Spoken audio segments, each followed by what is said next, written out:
Hey, good afternoon, good evening, good morning, wherever you are. Thank y'all for stopping by the live stream again. Now I've got this. I gotta get this damn computer set up right where I'm at least looking at y'all.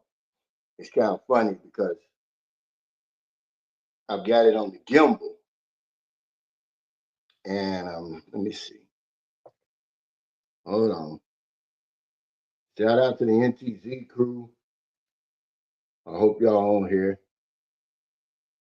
Yeah, there you go. That's a little bit better.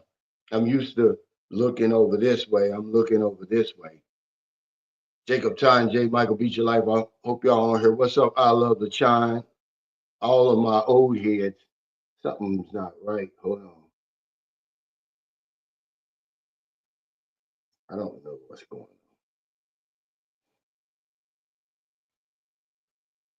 All of my four quarter members is W Secrets to Success. Thank y'all. What's up, Mr. Ocean BT? The peso is 57.50. You know, we always got a topic. Today's topic is go where you're celebrated. That's the first law of travel, as far as I'm concerned. What's up, Blizzard Abroad? I know you celebrating. I tried to get on your live stream the other day, man, but hell, the man I got on there, W Secrets to Success, told me you was having it. It was over. It had just ended. There's Jacob. But I'll catch the next one, man. Where are you in Cebu? But y'all know we'll talk about whatever y'all want to talk about. Any new viewers and subscribers, welcome. And anybody catching this on replay. Oh, yeah, 57 is a great rate, man. Hell, when I built my house, it was 50. Once things get straightened out, it's supposed to go to 61 or 62. Dan says, when you come back, bring your family to Angeles for a week and stay in my villa, brother. Swim, eat, and drink, fellowship. Oh, man, we'll do that because I'm going to have my meet and greet in Subic Bay when I get back. What's up, Anthony? Sam? Yeah, I've been following you, Sam, on uh, your Facebook. I saw where you just got back. You got a lot of frequent flyers, brother. I mean, frequent flyer miles. Jeffrey said, "How good to see the comments back on the stream." Yeah, it's better, right? This time, Jeffrey. The last time I was on here, I don't know if they were reconfiguring the StreamYard or whatever it was. But man, my picture was so small. That's why I started going on YouTube. What's up, Mike Land? He said, "Hey, Cal, I can't wait to be like you living overseas in the Philippines. Be safe out there." Yeah, man, it was a plan, though. You know, I told you on the video today, I didn't just wake up one day and decide, oh, I'm moving to the Philippines or I'm moving out of the country. It was a culmination of a lot of stuff, man. People, places, circumstances. And when I finally made that trip over there, man, it just grabbed a hold of me. And that's what made me come up with the topic today. You know, I just felt welcome there. I feel celebrated there. I'm kind of getting ahead of myself. But that's what we're going to talk about today. But yeah, man, just make a plan. That house I showed y'all, that's the house in that basement where I made my first scrapbook. I just put Philippines. I didn't put Manila. I didn't put Cebu. I put Philippines and Perth, Australia. Those are the two places I was going to go. I got to the Philippines. I ain't been nowhere else. What's up, Roger? I know you just got back, man. You fell in love with it, with that Southeast Asia.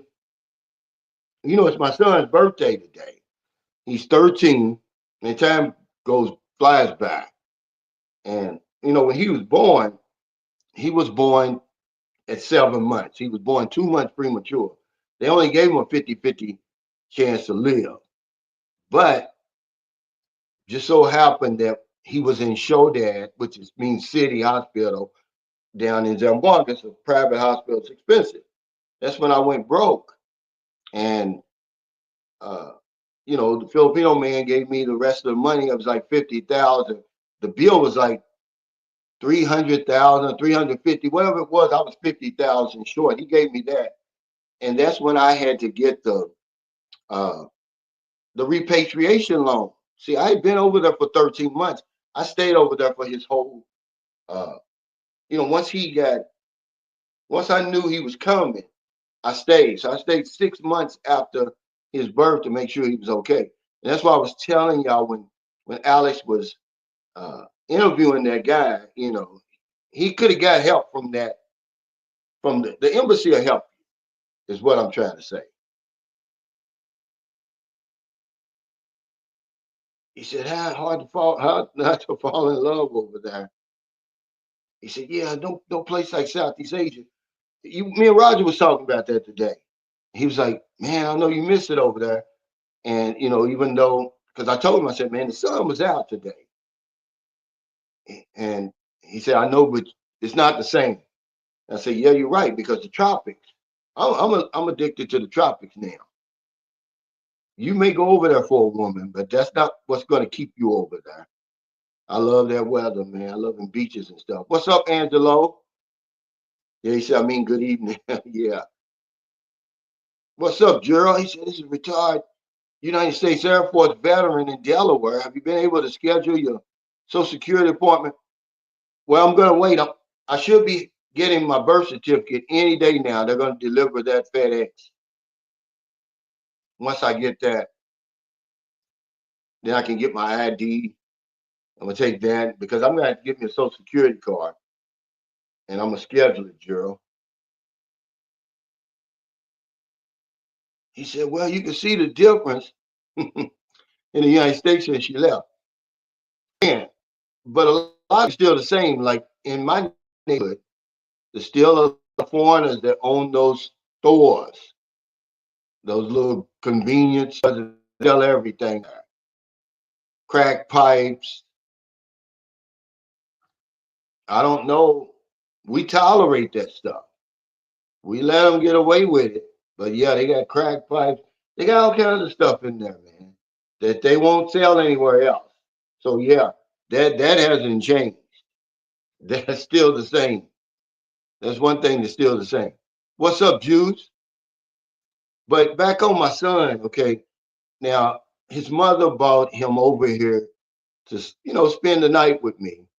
And I guess she was with her boyfriend. I don't know, but she pissed me off because she acted like she didn't know me. She's acting all real, right? And it really pissed me off and it hurt my feelings at the same time. See, I'm gonna tell y'all something that I be trying to get across to y'all when you're dealing with these women. When we make it all about them, they don't seem to understand the sacrifices that we make just to come to see them, certainly to bring them back to our countries, because we've made it all about them. They become entitled, man. You know, but she really pissed me off. Excuse me. You're gonna walk past me like I'm invisible. Like, don't forget where you came from, lady. You know, I didn't want to start any trouble though, guys. I'm not gonna do the same thing that see her family tried to start trouble with me in the Philippines. I would never do that to her over here, but I wrote her a message. I was like, hey, why are you trying to act all funny now? Like you don't know me. I said, we got a long history together. We can be cordial. Hell, I'm with my ex-wife is in the living room right now. We talk, we laugh, we have conversations, we get along. All that's over with, at some point. Hell, it's been 6 years. Hey, what time is Travis? Thanks for that super chat. He said, I've been loving this America series, Cal. Hey, thanks, man. I'm gonna keep it going. I got a lot of content over here. There's so much I gotta talk about, man. He says, am I in Raleigh? No, I'm in Louisville, Kentucky. But one thing you have to do, you have to carry that message to the woman you're dealing with. They'll take you for granted. They have no idea what it's like, man, to spend all that money for a plane ticket. use up all your vacation time, get on that plane and fly all them hours to see her. See, they take that for granted because we made it all about them. I'm so sick of looking at these damn videos, man, where they propping these women up. Like, dude, what about you? Talk about you. Talk about your life a little bit and what you sacrificing, and and to get over that. He said, "How's Maryland handling so far?" Her and Booby and them, man, they miss me, man. I'm the man of the house over there. They're not used, like I said, they're gonna put you in that spot. You're gonna have to know how to deal with that, and a lot of us don't. Yeah, that big peculiar mental twist, guys. But until you experience it, you're not gonna know what I'm talking about. Because some of them guys over there, they so desperate, they so hungry and thirsty, so lonely, man, that you know, the first woman that lets them push up inside of them, they go crazy. And now it's all about them, and they just sitting around waiting for you, make all them sacrifices, and they don't care, man. They take it for granted. I'll be damned. Piss me off, man. I'm like, I don't care that you with him. I'm happy that you happy. But we can say hello and and all that.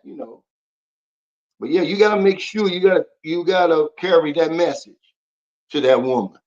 What's up, you dirty puppy? He said, and Bridget Bailey, hence the sacrifices Filipinos make working overseas. Yeah, but hell, we make a lot of sacrifices too. It ain't no walk in the park. Good getting over there. It's expensive. And that's why some people can't go. We only get what? Would they even let you take 2 weeks off over here? Hey, thank you. He said, I've been enjoying your videos for years. I just try to tell you the whole story. I try to be as transparent as I possibly can. Otherwise, you're not going to relate. I don't want to come off as phony, man. That's why I show y'all. I'm going to show y'all all of my life over here, where I grew up and the whole 9 yards, because now my videos will make sense. You'll see how far I've come to get to where I am. I'm not bullshit, man. I'm not selling dreams. I'm living the dream over there. Okay, but it's not easy. He said, I saw that plate of food you ate. No, I didn't have pork chops. That was man, those were baked, that was baked chicken. Now I haven't had baked chicken in a long time. And my daughter, she makes it where it's crispy. No, it wasn't no pork chops, but it was the greens, yeah, macaroni and cheese. My ex-wife made the fresh greens, collard green. They had everything I asked them for. My daughter that I'm staying with now, she made the macaroni and cheese, delicious, man. It was all good. And then to top it off, man, they had some damn big reds, oh, man. And that's what's gonna put me on I'm going back to my no sugar diet. Because them damn big reds, that's like crack, man. They are addicting, man. If anybody's ever had them big reds. But yeah, Roger said, I'm glad my trip wasn't about a woman. I had a great time traveling around Asia. Yeah, see, I like to talk to you one time on the channel because you did it the right way. We start making it all about them, man. It's going down. That's why you run into those attitudes now over there. It didn't used to be like that, guys. I was watching a short today by Geo's ex-wife, and I'm like, she was telling the truth, but I'm saying they didn't know that before about, she was talking about why foreigners are afraid to bring Filipinos over here. And he's talking about, yeah, because we got all the choices and options and everybody's looking at us and this and that. And I said, okay, well, if you're all of that, then why are you stuck over there? Why do you need us to break you out of there? See, sometimes you just have to be real without being mean. You know what I'm saying? He said, both of your prior residences look nice and tidy. Man, if y'all only knew, I pulled myself up by my bootstraps and moved my family out of the ghetto. We were, believe it or not, that's the best I could do though, was the projects. until I got sober. And it was actually, okay, I got sober in 1998. So about 6 years. I'm grinding, man. You know, I'm really invisible because my wife is the one with the Section 8. I can't be seen. But I cleaned my credit up, man. You know, I became a top producer in that insurance business. And I pulled us out of there, man. You know, they don't even have the projects we lived in. When I met my wife, we were living in the projects. Then they transferred us to another project. They done tore them down. They gentrified that whole place. Now it's new houses and condominiums and stuff. But yeah, I pulled my family up by my bootstraps and got the hell out of there.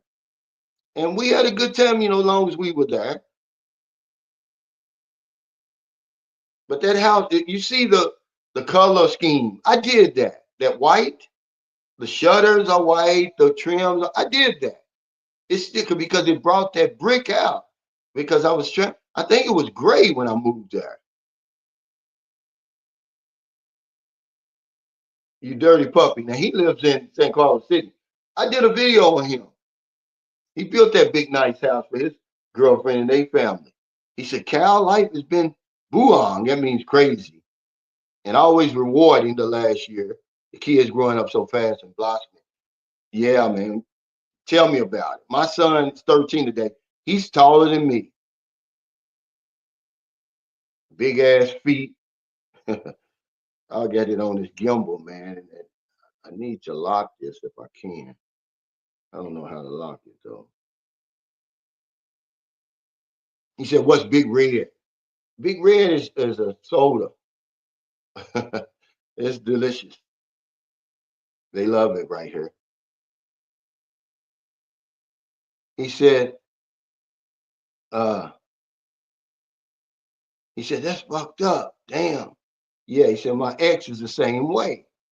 Forgot everything I had to go through to get her a new life. Yeah, that's what I'm saying. If you look at the second house I showed you on that video, that's where I bought my wife into from the Philippines. She grew up in the squatters era. Okay. And you know, it doesn't mean anything. They're still good people and everything, but that's where she came from. I brought her there, and I did that for a reason. I brought her into an environment where she could thrive. And it's important that you, when you decide to move to the Philippines or wherever you move to, that you get position your place in an area where you can thrive.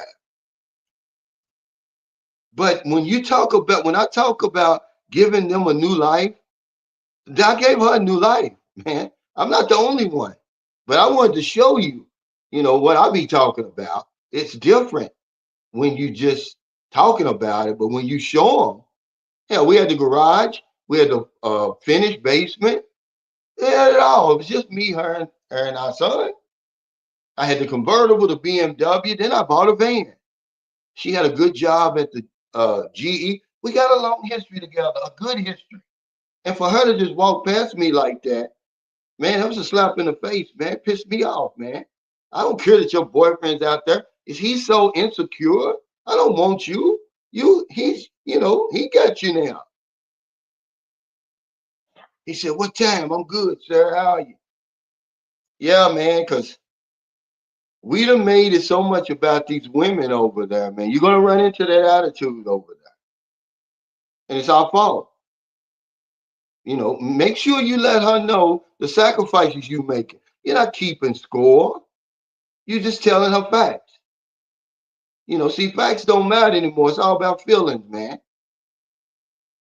Man, you better start telling some facts. Look, lady, it took me, I had to sacrifice all my damn vacation. I don't have any vacation left or whatever it is. You know, they don't see the behind the scenes shit we're doing to get over there and get them over here. What's up, Lonnie Franklin? It's my buddy, man. He came to the meet and greet in Cebu at Phillies. He said, good evening, Cal and Sunshine Crew. Glad to see you back in the Matrix. I know you're itching to get back. Yeah, I miss that weather, man. And y'all saw the pictures I put on the house. See, Merlin and cleaned it up. It looks good. She said we might just keep it white. And yeah, it makes you miss that. It makes you miss home. That's my house, man. I'm living with my daughter here. He said, you see how men are suffering here. We don't mean to make it about the women when we travel to these countries, but the tune up is literally life changing for men. Yeah, but you can do that, okay, without spoiling them, without making it about them, without being thirsty. I mean, even if you raging like an animal inside, don't show it. We're showing it. I mean, men are just crazy, man. Every video they're making is about women. Oh, look at they call them my Philippine, my Philippine. They just become crazy. And I guess because I've been over there so long that when I look at it, it's like it's cringy to me. You don't have to do that. He said, damn, Cal, that even hits us hard. I didn't consider it nature. It's a deal breaker. I don't know if she was doing that because that man was out there or what. But if he's watching me, I let him know I can be cordial with my ex-wife, man. I don't own her. She's yours. Okay, but we have a son together. We have to talk. I mean, more than just texting and stuff like that. I hadn't seen her in 5 years. You would think she'd have something to say, like, oh, you done gained weight or something. Nothing. Like I was invisible. He said, I just got here. I missed something. Did your ex-wife sign the divorce papers? I don't know, but I know I'm going. I'm going next week at the earliest. I mean, at the latest. I'm going to take control of that. It's easy. It's nothing hard to do, you know. And the best time to go is when you don't have nothing. I don't have anything in the United States. Okay. And what goes on in the Philippines has no the United States has no jurisdiction over. And the same when I'm in the Philippines. Okay. I mean, same as when I'm in America. Philippines has no jurisdiction over here. Yeah, he said men need to have a strong case of self-restraint. Yeah, I mean, just act like you've been there before. They can smell desperation, man. You know, if you just carry the message to the lady, you know. But I had a heck of a time yesterday over my daughter's house. That was all of my grandchildren, 12 of them. And remember, I had a little granddaughter that passed away 4 years ago from SIDS, and she would have made 13. But her little sister looks just like her. So yeah, I've got 12, and I got four daughters besides Booby. And see, you hear stuff on the internet. I'm not estranged from my kids or my family. We've got a tight family. I've been divorced from their mother for let's see, this will be 14 years. We've been separated for 16 years. All that's out in the wash. We love each other, man. I never had a problem. When I'm overseas, they talk to me every day. But you hear this stuff, people think they know about you. They don't know about me, man.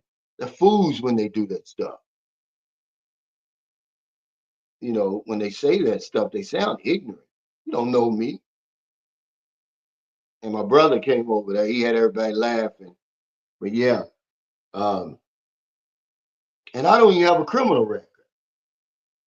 I saw where that damn Apple Hernandez made a short. So somebody sent it to me. Why am I afraid to go back to the United States? And somebody in there is like, yeah, he's facing charges over there. Fool ain't facing no damn charges. Never been in trouble before. I'm fortunate though. Drunk as I used to be, driving around in cars and stuff out there, I'm very fortunate. I don't have a DUI or anything like that. But I don't even have a criminal record.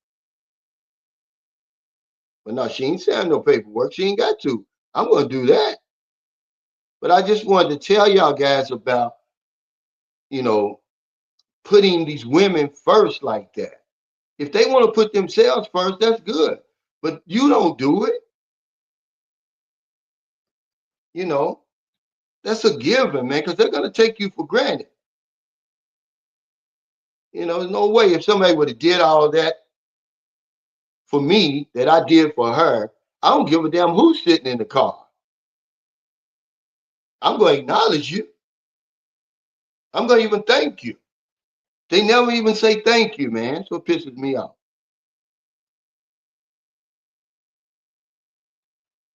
South Korea, I'm American and Filipino perspective. He said, but buying a house in the Philippines isn't always peaches and cream. Okay. I have friends that lost their homes in the Philippines. Sometimes it can be a bad investment. Well, that's everywhere you go. No balls, no blue chips. No risk, no rewards. You got to know what you're doing, though, guys. This is what I'm saying. I'm not going to spend 5, 7, 10 million pesos over there for a house. I know what I was doing, though. I've already gotten my investment back. And so have so many other people over there. Remember, we only get the bad stories.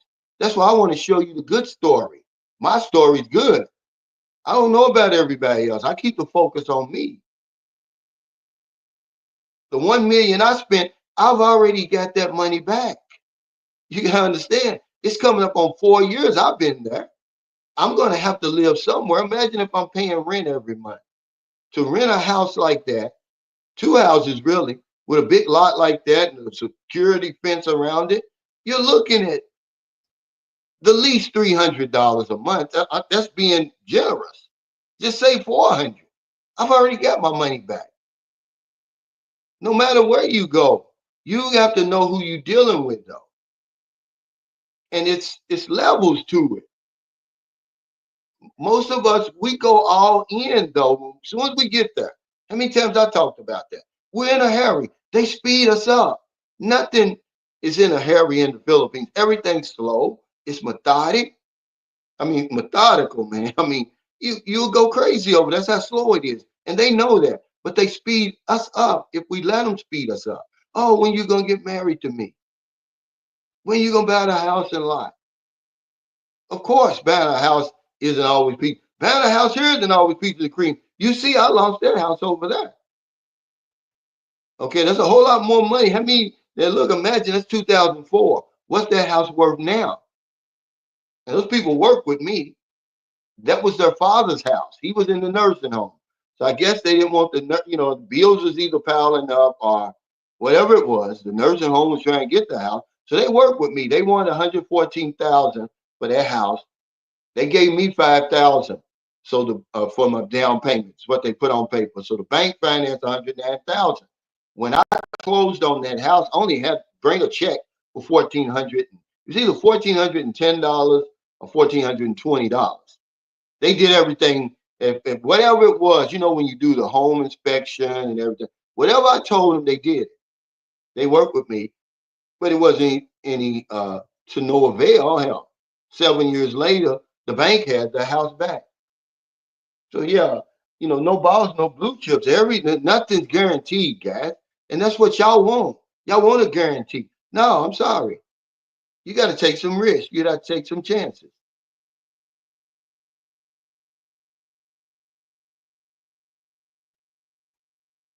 Well, Rashad, here's what I'm gonna tell you.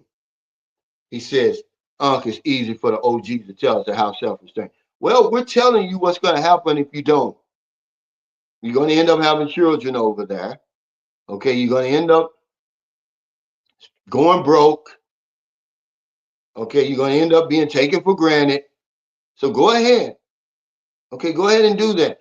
I said, even though you stalk, raving mad on the inside, don't show it on the outside. Don't show your hand. Don't be a damn fool. And that's what we're doing. Look at these videos, man. They're so happy. Like they never had a woman before.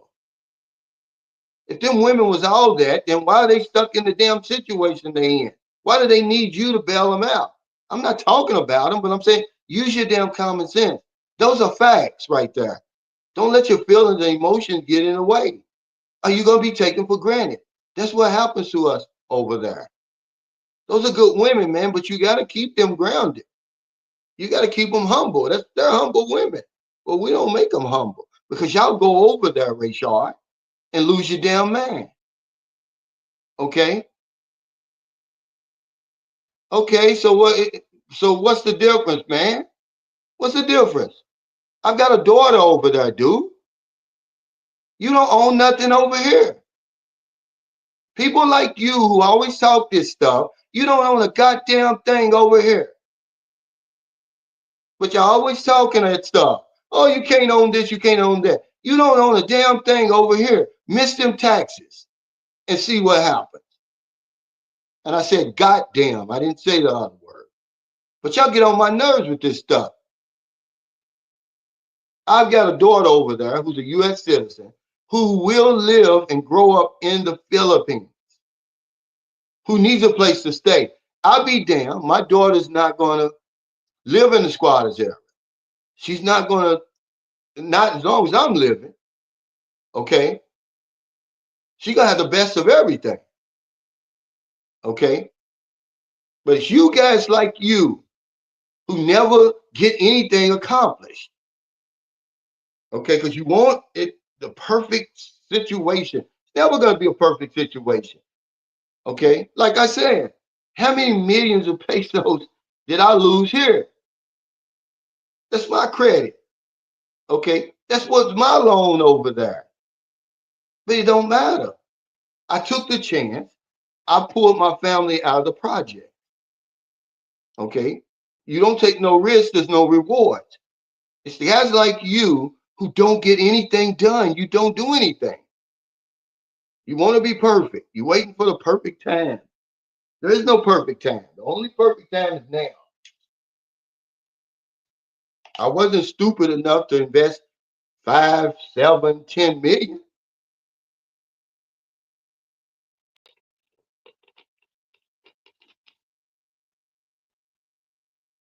Let's see. But yeah. Hey, what's up, Eric? I missed your call, man. I was out making my video actually when you tried to call me.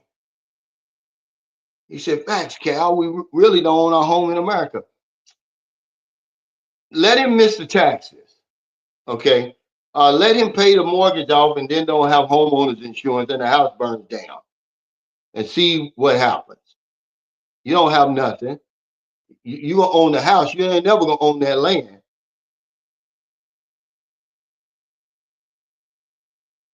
But those are the guys who always get on here with that stuff. Don't own a damn thing. Ain't gonna bust a grape. Okay, that's not how I'm gonna live my life. I'm in the fourth quarter, man. Whatever I want to do, I'm gonna do it. What's up, Retard 2019? He said, "Go USA." He said, "Why is it so hard for the younger guys to listen to those that are living a life?" Okay, say this again. Wait, shoot, sorry, because this guy makes a lot of sense, man. Here, Mr. Breacher 68. He said, "Why is it so hard for you younger guys to listen to those that are living a life you want to live? If you think you know better, go and show us. You'll end up just like Calvin saying, broke." And that's what happens. There's so much information out here, Mr. Breacher. This is 2025, guys. There's no reason for men to be going over there getting broke and run over and taken advantage of because you got everything in your hands. You holding all the cards. You got a damn royal flush, man. She got a pair of deuces, if that. Okay. Most of the time, they don't even have a pair of deuces, but she beats you because you all in a hurry over there, all desperate and losing your damn man like you never seen a woman before. It's the same damn thing down there. I call it a pushy, a pushy, a pushy, because one of the first woman that lets you push up inside of her over there, you lose your damn man. And they got you, man. And that's what they're trying to do. They're trying to whip you over there. My woman told you that. You don't listen. So come on over here and do it like a lot of them guys. You're going to come back with your tail between your legs. What's up, Golden Gate? What's up, Mike? He said, how's everything? It's going good, man. I'm glad the weather, man. The sun was out today. I had a jogging suit on, man. I had to take the jacket off. Got hot. But these guys always trying to knock you when you go over there and you're doing something. So what am I supposed to do? go over there and just rent and throw my money away. I don't take any risk at all. Just sit around over there and waste my life away. Okay, I've been coming over there since 2009. How many years is that? In April, it'll be 16 years. I want to see where my money's going. I'm tired of wasting money just throwing it away because that's what happens over there. I want to at least say, okay, I spent 30,000, 35,000 on that compound over there. I can see where it went because I spent more than that before I ever built that house. Way more than that.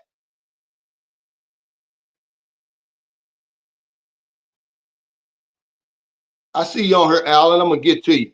Hey, Sonny D, thank you for that super chat. He says Americans immediately get triggered when someone else finds their purpose and soulmate. That's just in us for some reason. If you over there winning, they're gonna pick you apart and try to find something.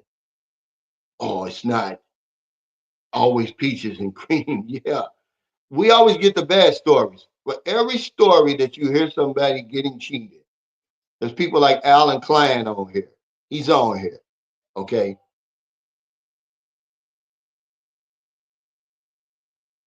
It really is. Hey, Corey Moore, thanks for that super chat. He said, guys, everything is rented in life. Why buy a house in the Philippines in the fourth quarter of your life? Well, you have to understand something, though. I've got a 4-year-old daughter there. Okay. Y'all all seen Booby. So what am I supposed to do? Rent? Okay. What if something happens to me? Who's going to pay the rent? Corey? Okay. It's not like I've got a 30-year mortgage. Y'all guys don't understand. There's a difference between living in the Philippines and living in America. It's a big difference. There's no 30-year mortgage tied to that. Somebody's well be rent. Okay. A lot of people make the mistake. They say, oh, I'm not going to buy a house. I'm not going to build a house. I'm going to rent. And then they end up staying over there 5 years, 7 years, 10 years, and they've already spent the money. You can sell a house, they'll buy a car that costs more than my house. How many of my friends have cars right now that cost more than my house? So it's okay, Corey, to buy a house? I mean, to buy a car? Is that what you're saying? I don't know where your mindset is. Y'all trying to be too, this man of spirit and got y'all messed up, man. This younger generation, y'all don't want to make any kind of sacrifices. Y'all want it all coming to you. You're trying to get something for nothing. That's not a way to live, man. Let me tell you this: if you don't hear nothing else on here, nature frowns on the desire to get something for nothing, and that's what y'all trying to do. Y'all trying to go overseas with dealing with disadvantaged women, poor and disadvantaged women, and trying to get something for nothing. That's crazy, man.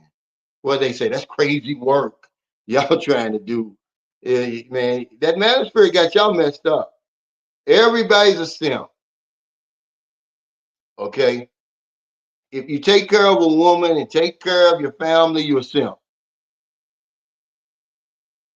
Don't take no chances, right? Hey, what's up, Johnny? The Calvin's house in the Philippines is very nice. It is, man, but I'm not the only one. But I knew, look, I'm not gonna go over there and invest. I'm not gonna invest 100,000 US over there. I've got a limit over there what I was gonna spend. And I told the man because he came, Arthur came to that meeting with me with a total different plan. He probably thought I had more money than I did. I was like, I don't have 40,000, man. I said, you cut that plan in half. If you can, because let me tell you, I was his business was brand new. And he's a successful engineer in the Philippines. Okay. He works for the city. He's like the top engineer. They send him all over basically the world for real. But I was his first client. I said, there's 1,000,000 pesos, which is a lot of money over there. Can you work with that? And he came back and he did. Yeah, it is a big difference. But these guys, they're not doing anything. They're just sitting on their thumbs, watching other people, picking them apart, critiquing them. They're not doing anything, man. When you get over there, you see these guys renting these nice apartments, right? I mean, condominiums over there. They're paying five, six, $700 a month for these little bitty cracker boxes. They're no bigger than this bedroom. I guarantee you. I've stayed in enough of them. But if it, that's what makes them tick. Let them do it. I'm not on that level of thinking, okay? Because after a few short years, you done wasted enough to, you done spent enough to build you a small house over there and sell it when you leave. That's the out plan. What's up, Blizzard Brody? Says that's why I constantly push back on the manosphere. Talking points and selling dreams to men with no concept of what sacrifice truly is. That's right. I don't know who's raising these young men. They're crazy to think that you can get something for nothing out here. Oh, it's all about me. I'm gonna be by myself and all of that. Crazy. No woman gonna deal with that. Y'all watching too many of these old scripted videos on YouTube. This shit is scripted, man. How you gonna get a woman with that sort of thinking? I'm gonna screw you whenever I want to, and you ain't getting none of my money. And if you want to stay single, that's another thing. You ain't gotta get married. What's up, Alan? This is my buddy, man. This is a good guy. He's got a good story over there. Okay, he says when you live in the matrix, it's hard to believe that for what you'd be paying for a nice new car plus insurance and maintenance, you can really live quite well in the Philippines. Absolutely. But they've been living in the matrix too long. They take that thinking over there. We bring the matrix with us, which is the big problem. Get rid of that type of thinking as soon as you can whenever you move out of America. It only works here. It doesn't work anywhere else. You're gonna lose out on a lot of good deals and bargains and investments and everything because you bought that matrix thinking with you. It doesn't work in the Philippines. I'm so happy, man. I built that house, man. It gives me such a peace of mind. And then guess what? They say, well, what if she kicks you out? It's hers, and technically. Yeah, well, my daughter's still going to be there. I can do it again. I'll do it again. But it's not going to happen. I know who I'm dealing with. LA Detroit said, you can't take it with you. Why not leave a legacy? Especially with someone who's loved you during your last years. Right. They forget all about that. But these are young guys. They're tough. Everybody wants to be Andrew Tate, and Andrew Tate has got women that he's taking care of, guys. He's selling y'all that stuff. You're not Andrew Tate. You're not Kevin Samuels. You're me, basically. You know, you have more in common with me, the regular man, than you do those guys. You can't move the way they move. They got millions of dollars. You got that type of attitude. Andrew Tate talks tough, man, because he got all the money, man. That's the only reason he talks like that. And y'all believe that stuff. You ain't Andrew Tate. You'll sit your ass down. What you gonna do with the money? Invest in Bitcoin and stuff. That's all y'all want to do. And watch it go up and down. You know,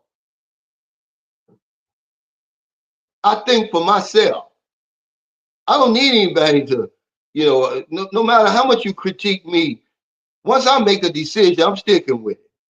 Because Napoleon Hill said that's one of the 33 causes of failure. Our inability to make a decision and stick with it. What the hell am I supposed to do with my money then?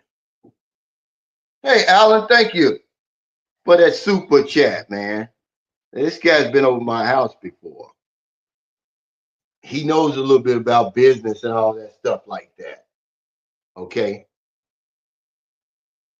Thank you for the super chat. He said, buy your son some nice shoes for his birthday or something for your uh, videos. Yeah, I'm going to take him, Alan.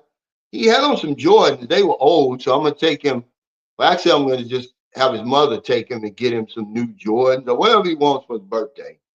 I set a limit, though, Alan. He said, I get it. I also thought differently when I was young. Yeah, but times is different now. I love the child. You know that. Times is very different now. I mean, these guys are so psyched up. I don't know how they get anywhere. Okay, you got all the money, you got the nice house and everything, but you by yourself. You're lonely as hell. Huh? This is what you using for pleasure, and y'all think that's good. They've even got this what semen retention. Man, y'all crazy. Corey Moore, thanks for that super chat. Calvin, I understand your situation because you have a child in the Philippines and want to leave shelter and security for her. Absolutely. I mean, but even if you didn't have a child, Corey, this is the reason why I'm gonna build these small houses over there. So you guys can invest really in your own self over there. I mean, if I'm gonna live over there and spend all my money over there, if I decide to come back home, at least I can get some of my money back. He said, New Jordan 160. Yeah, that's about good for health for his birthday. And I'm getting off cheap. What's up, Mike? Thanks for that super sticker. Let's see. Oh, Nathan Williams. Thanks for that super sticker, Nate. But yeah, you can't get something for nothing, man. And this is destroying this young generation. That's why I told y'all the other day when my buddy came and got me riding around. These young people were in line getting these food boxes that should be going to older people and disabled people. These are young, able-bodied people. I'm talking about young in their 20s and early 30s, man. They want everything handed to them in this new generation. What do they call them? What's this new generation? They're not the millenniums. What are they? They're pitiful, is what I'm saying. Then you try to take that thinking over to a place like the Philippines? Man, no wonder why you guys is losing over there. You can't win. Mike Dawson said, hey, Cal, you don't have to explain to anybody why you built an investment in the Philippines. Why you have guys in Angeles City blowing millions of pesos on bar girls every month. Yo, make that make sense. I just like to talk to people who are actually listening, Mike. I don't have anything to prove to those guys. You can't prove anything to people like that. But there are people who listen who may want to wonder why I built the house. Why would I build a house over there when I can't own the land? I can't own the land over here. What's up, Trade 4K? He said generation. Is it Gen Z? Whatever it is, they fucked up, man. They want everything for free. Trying to come to the Philippines, man. I was talking to a humanitarian. This lady's in her 80s. She's traveled all over the world helping, volunteering, helping with poor children and disadvantaged children on the whole planet. She said that the poverty in the Philippines is the worst in the world. And I was like, well, why? And she was like, because of the circumstances that caused the poverty. She said it's not like down in Africa and other places where the supply lines are cut off because of warring factions and stuff like that. This lady knew what she was talking about. She's been to Haiti. She's been to all of that. She said, but the poverty in the Philippines is worse. She said the worst in the world. And she broke it down to me, man. I would love for her to come on my channel and explain it to y'all. But then we want to come over there and try to make shit worse. He said, hit the mode button until you see the mode go to L for lock. Should keep the camera in place. Yeah, I've got this. I'm using this gimbal. it should be, see this right, this rocker right here should be able to lock, but for some reason it's not. Let's see. It's supposed to be locking, but if I hold it for 3 seconds, it will. He said Gen Z, like they sleep. But yeah, people are really struggling over that. And I don't think y'all really understand that. Okay, until you get over there, boots on the ground. Yeah, we it was Marilyn's idea to put that towel down. I wasn't feeling it, but the more she talked about it, I was like, yeah, I'm tired of seeing this old ass cement that's mildewing and everything.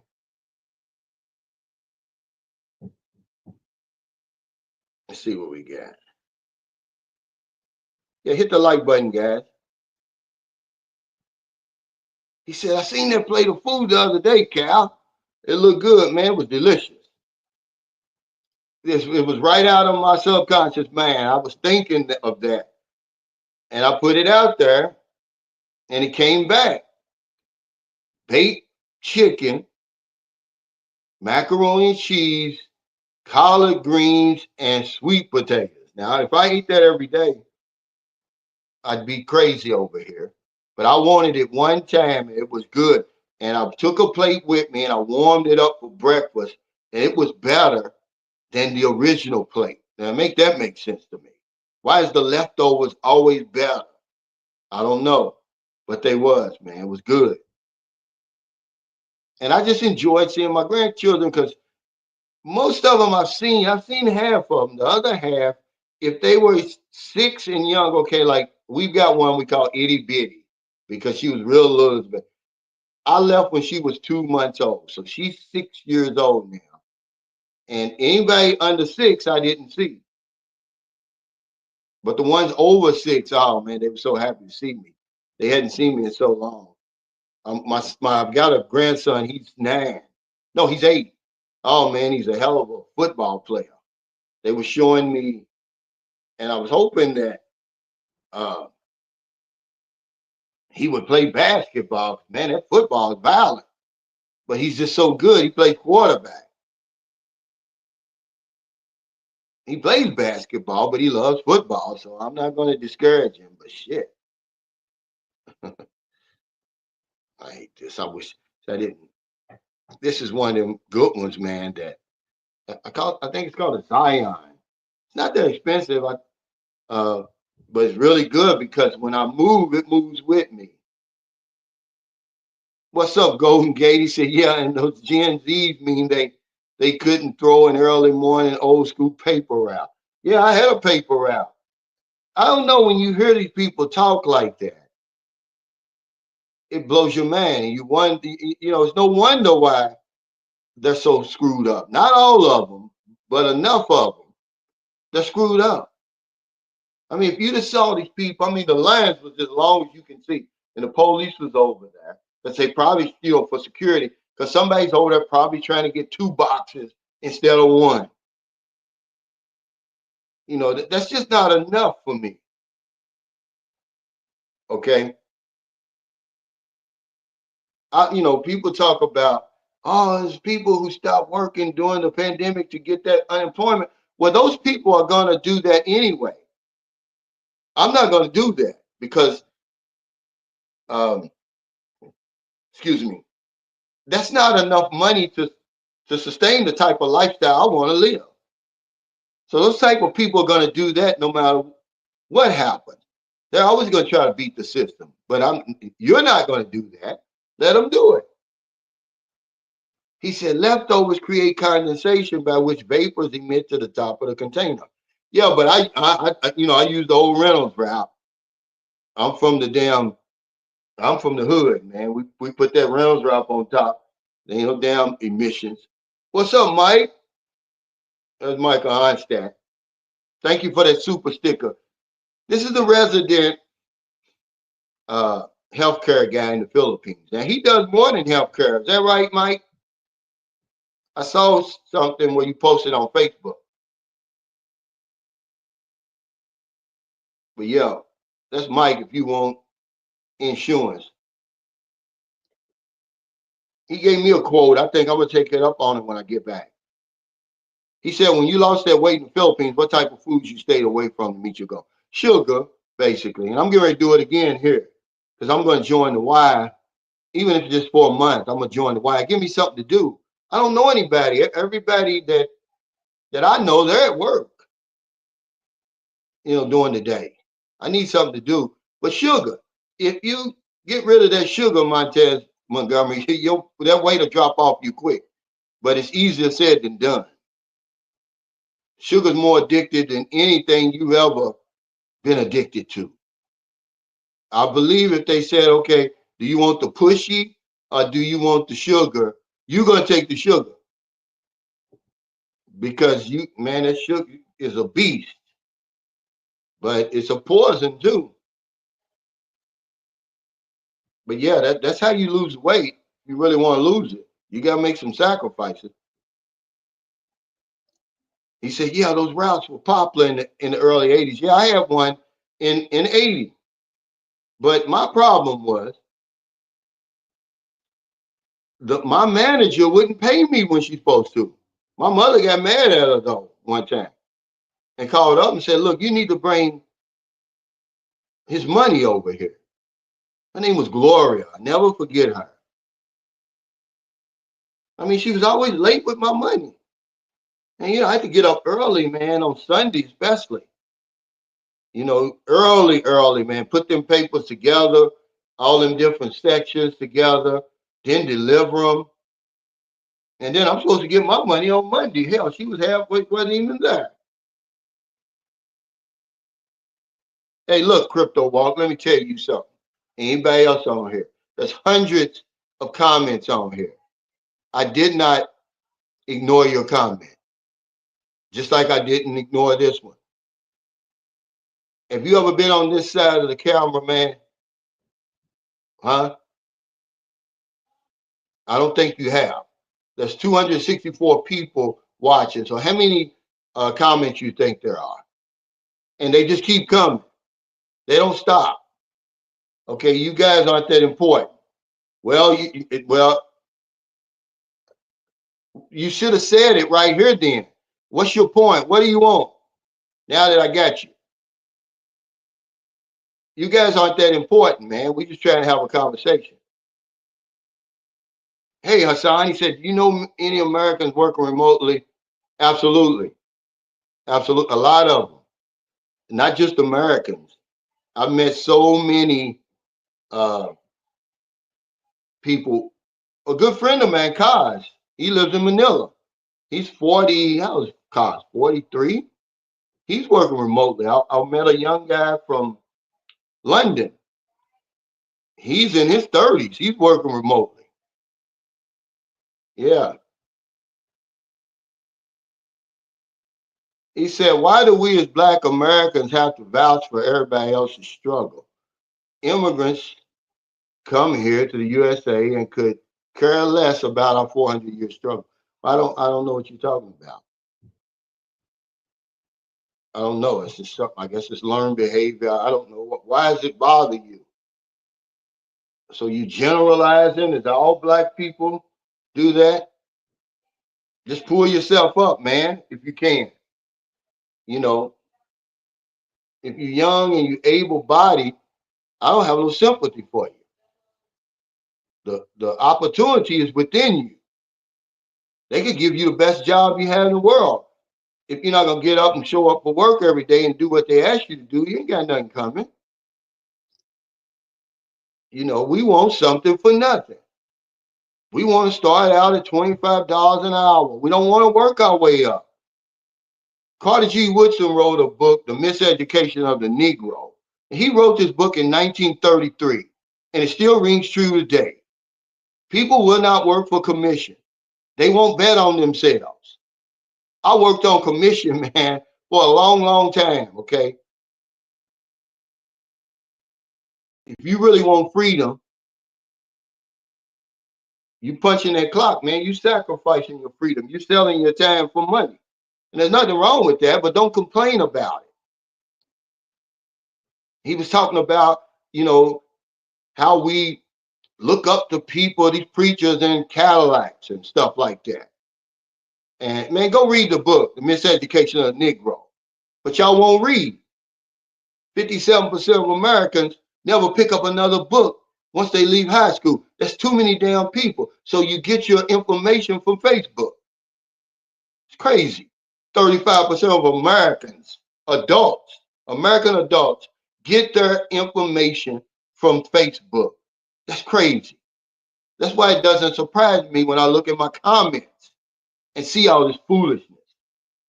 You know, it's out here if you want it. You got to go get it. I came out of the crack house and got it. Okay? Because I wasn't always a crackhead, but I knew what was holding me back. I accepted some help. Okay? Because for many years it was foolish pride I was practicing. Afraid to ask for help, afraid to uh, accept help. But when you ain't got no other choice, and I didn't, I did that 180. So, people, you can't get any sympathy from me.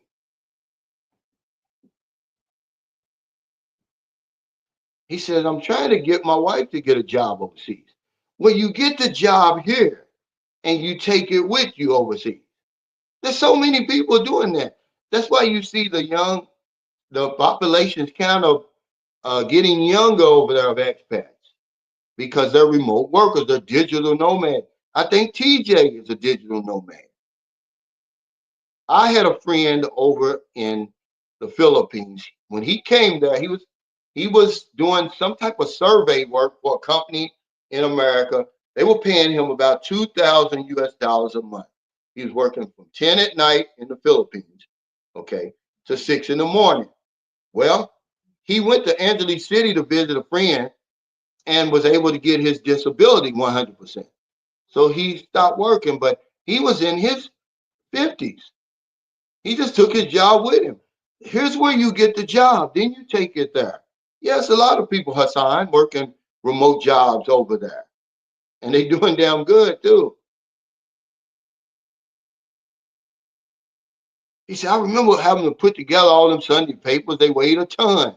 It was worse on Thanksgiving week, yeah.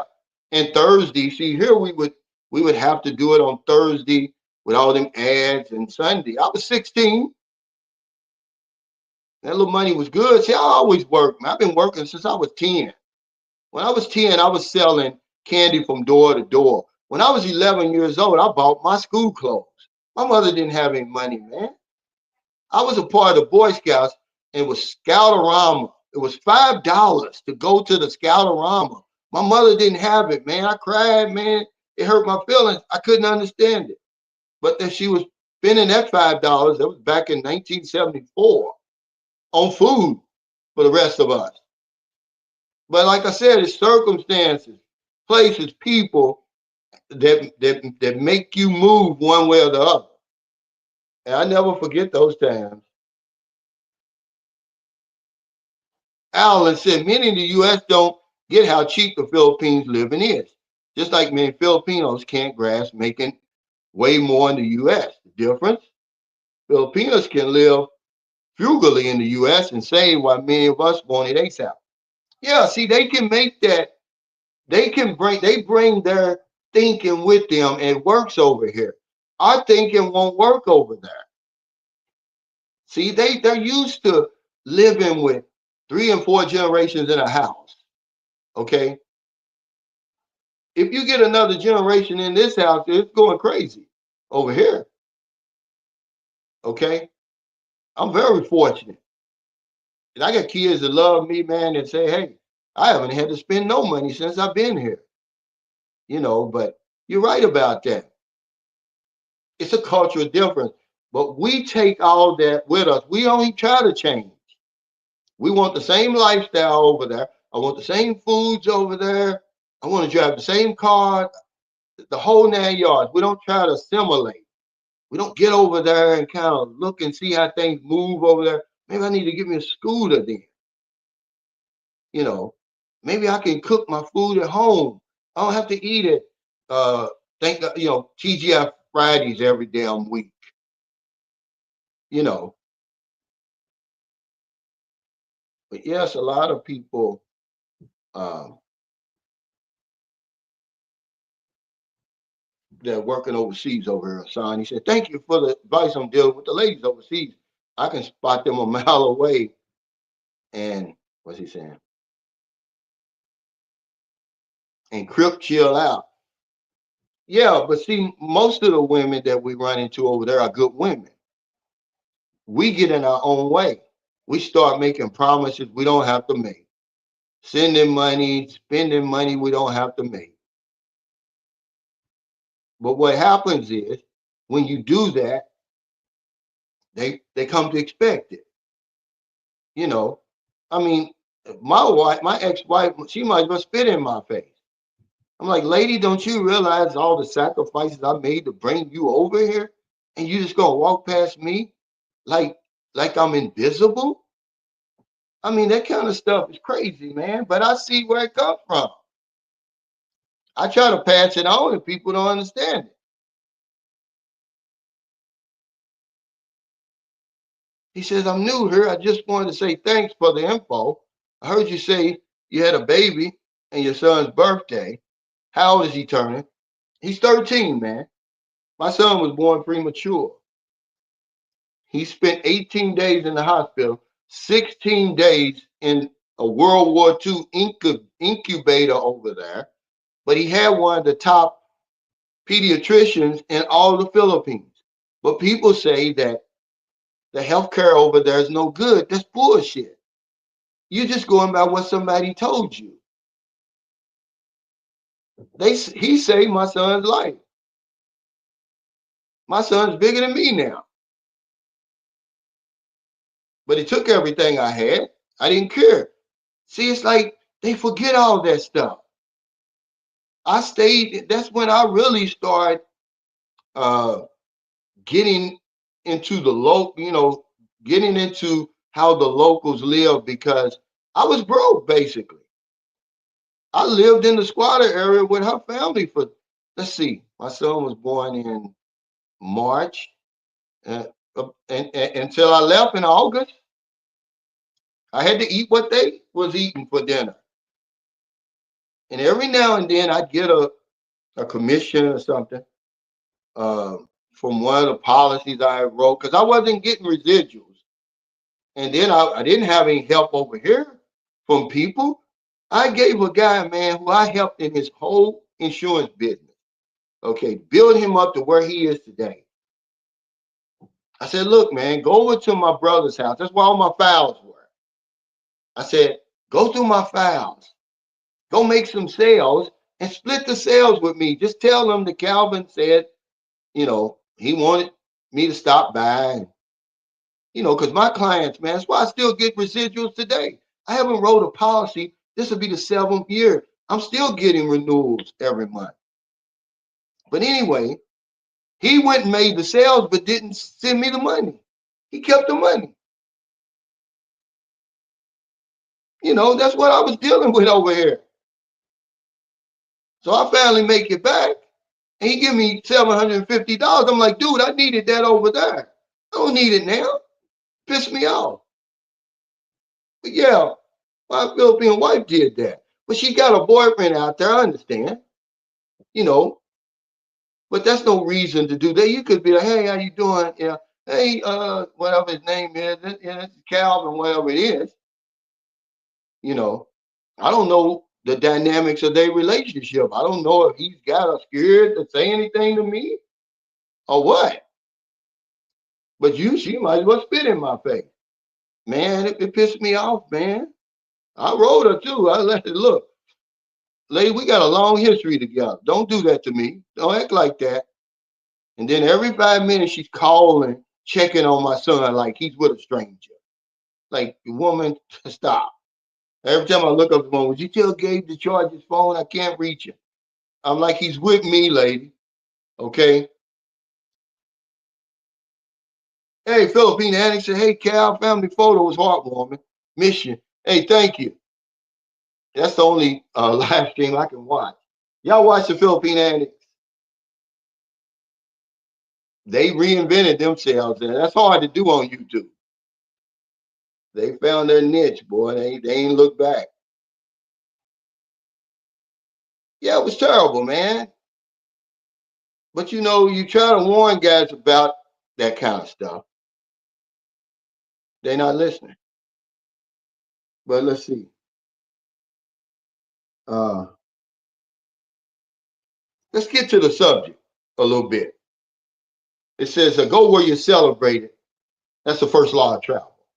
You know, people always ask me, why am I still in the Philippines and everything? Because I feel welcome there. I'm celebrated in the Philippines. I've been to other places. I was celebrated. I took my wife to, we went to Playa del Carmen. It was the second trip I won as an insurance agent. Oh man, we had such a great time. Then I went to Cancun by myself. Same thing. That's where I was going to retire before I ever made it to the Philippines. I've been to Rio de Janeiro. I felt the love there. I felt the love in Cartagena, Colombia. Where else did I say I felt the love? Mombasa, Kenya. But I didn't feel the love in Italy. I just felt tolerated. Now, you know, I've got a friend, man. He's a friend of mine. Remember Akil that I interviewed, the guy who was living in Panama, then he moved to the Philippines. Now he's over in Vietnam. So we're just talking, and he fell in love with Vietnam. He's talking about how nice it is and everything, right? And until he went to the Vietnam War Museum, and he said it changed his whole life. He said it opened up his eyes, and he realized that he was being tolerated over in Vietnam. He said as much as he likes it over there, because he was raving about it. And then he went to that war memorial, man. He said what I already knew. We did a hell of a thing over there. And he said now he can understand. Because I asked him, I said, you know, he was before he even said this, because I asked him, I said, do you see many smiling faces in Vietnam? And he's like, no. He said, I don't see many smiling faces and I don't hear any laughter.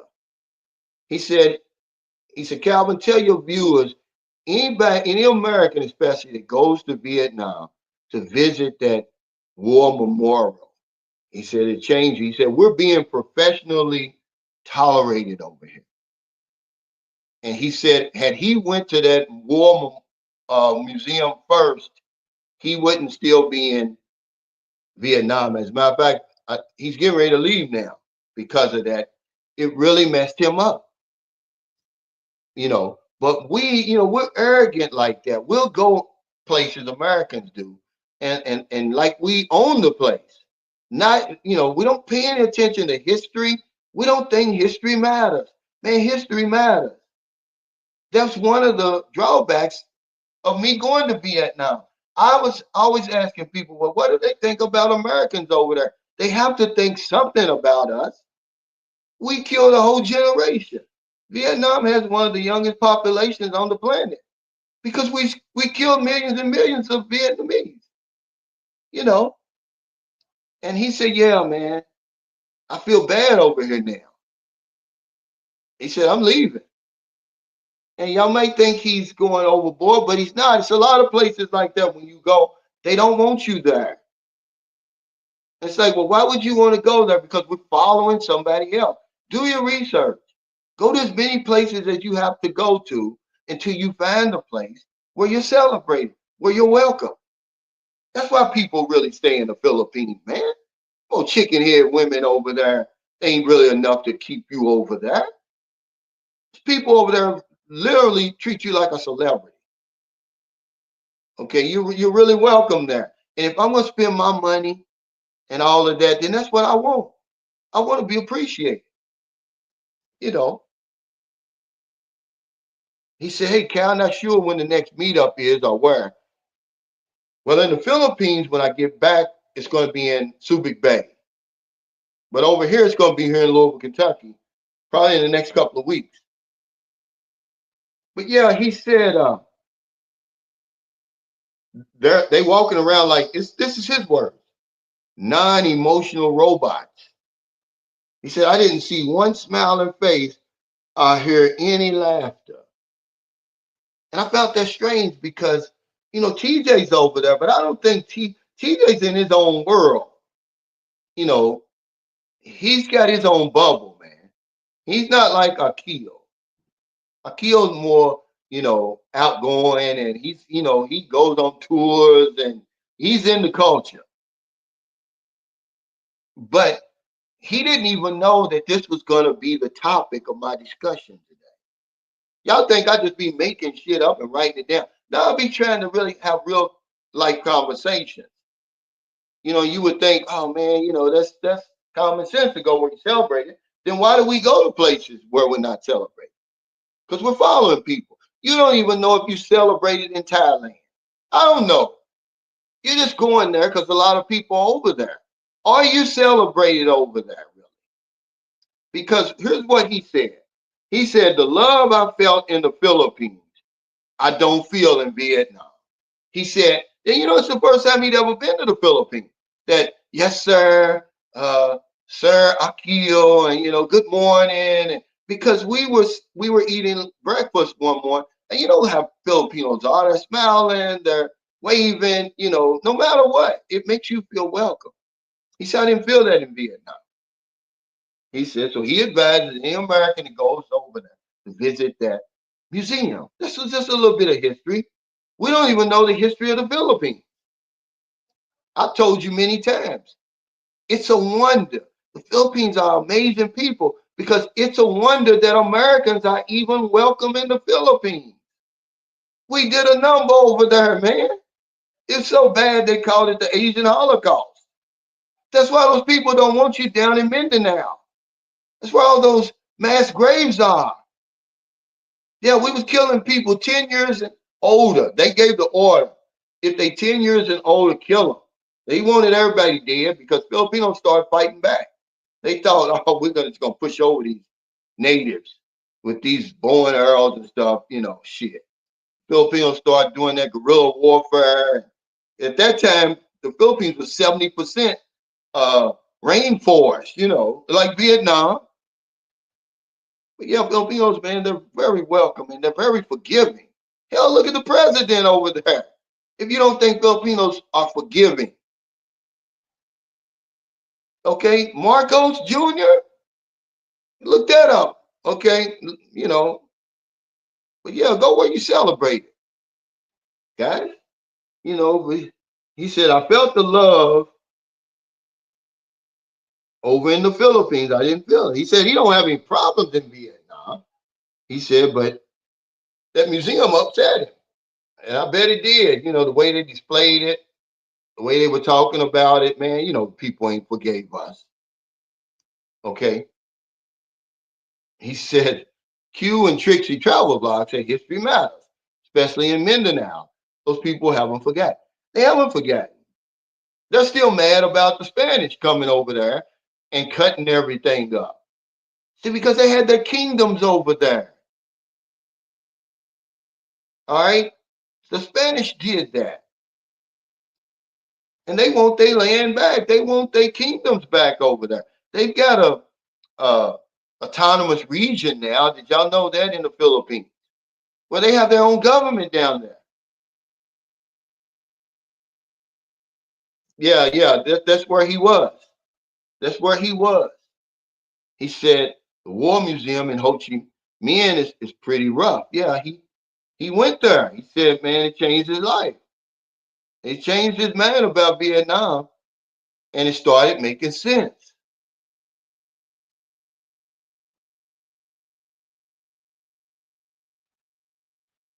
What's he say? My what? My field was there for helping. What do you mean? For helping us? Helping the U.S.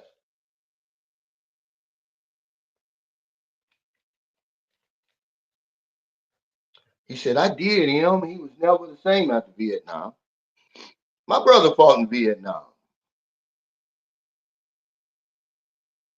He said, Unc, I made a list just like you made. My list is the Philippines, Thailand, DR. I get the feeling if I go to the Philippines first, I may catch that sunshine bug, the tune up and oil change. I would say go to the other places first. That's the mistake I made. I went to the Philippines first. I didn't go anywhere else. I was supposed to go to. I was going to go to the Philippines first, then first Australia, then go on over to what's the name of that in New Zealand. But I tell you how the universe works. I've got a friend in New Zealand now, good friend, man. He followed my channel. Uh, I met him in Bohol right after the Philippines opened. Him and his girlfriend, they was at the same little restaurant by the port, right when you get ready to get on the ocean jet to go back to Cebu or wherever you're going. And then he wrote me. He said, "Hey man, I'm here for Christmas. I want to invite you and your family to Panglao Bohol. I'm gonna pay for the food and the hotel and everything." And I got there, man, and he was there, man. And he's a real good guy, man. He's from New Zealand. And then I was gonna work my way on around, Thailand, all that. I went to the Philippines. That was it. That was all she wrote. That was all she wrote, man. Yeah, history matters down there, man. That's why they don't want you down there. I mean, those people are really mad about that, man. They don't forget that stuff, but a lot of people have because they indoctrinate you. So they start our relationship with the Philippines at World War II. That's where a lot of Filipinos start their history with the United States. When we liberated the Philippines from the Japanese, after the second time, but the Japanese kicked our ass. Okay, and ran us out of there. Ran McCarthy out there. That's why he said, "I'll return."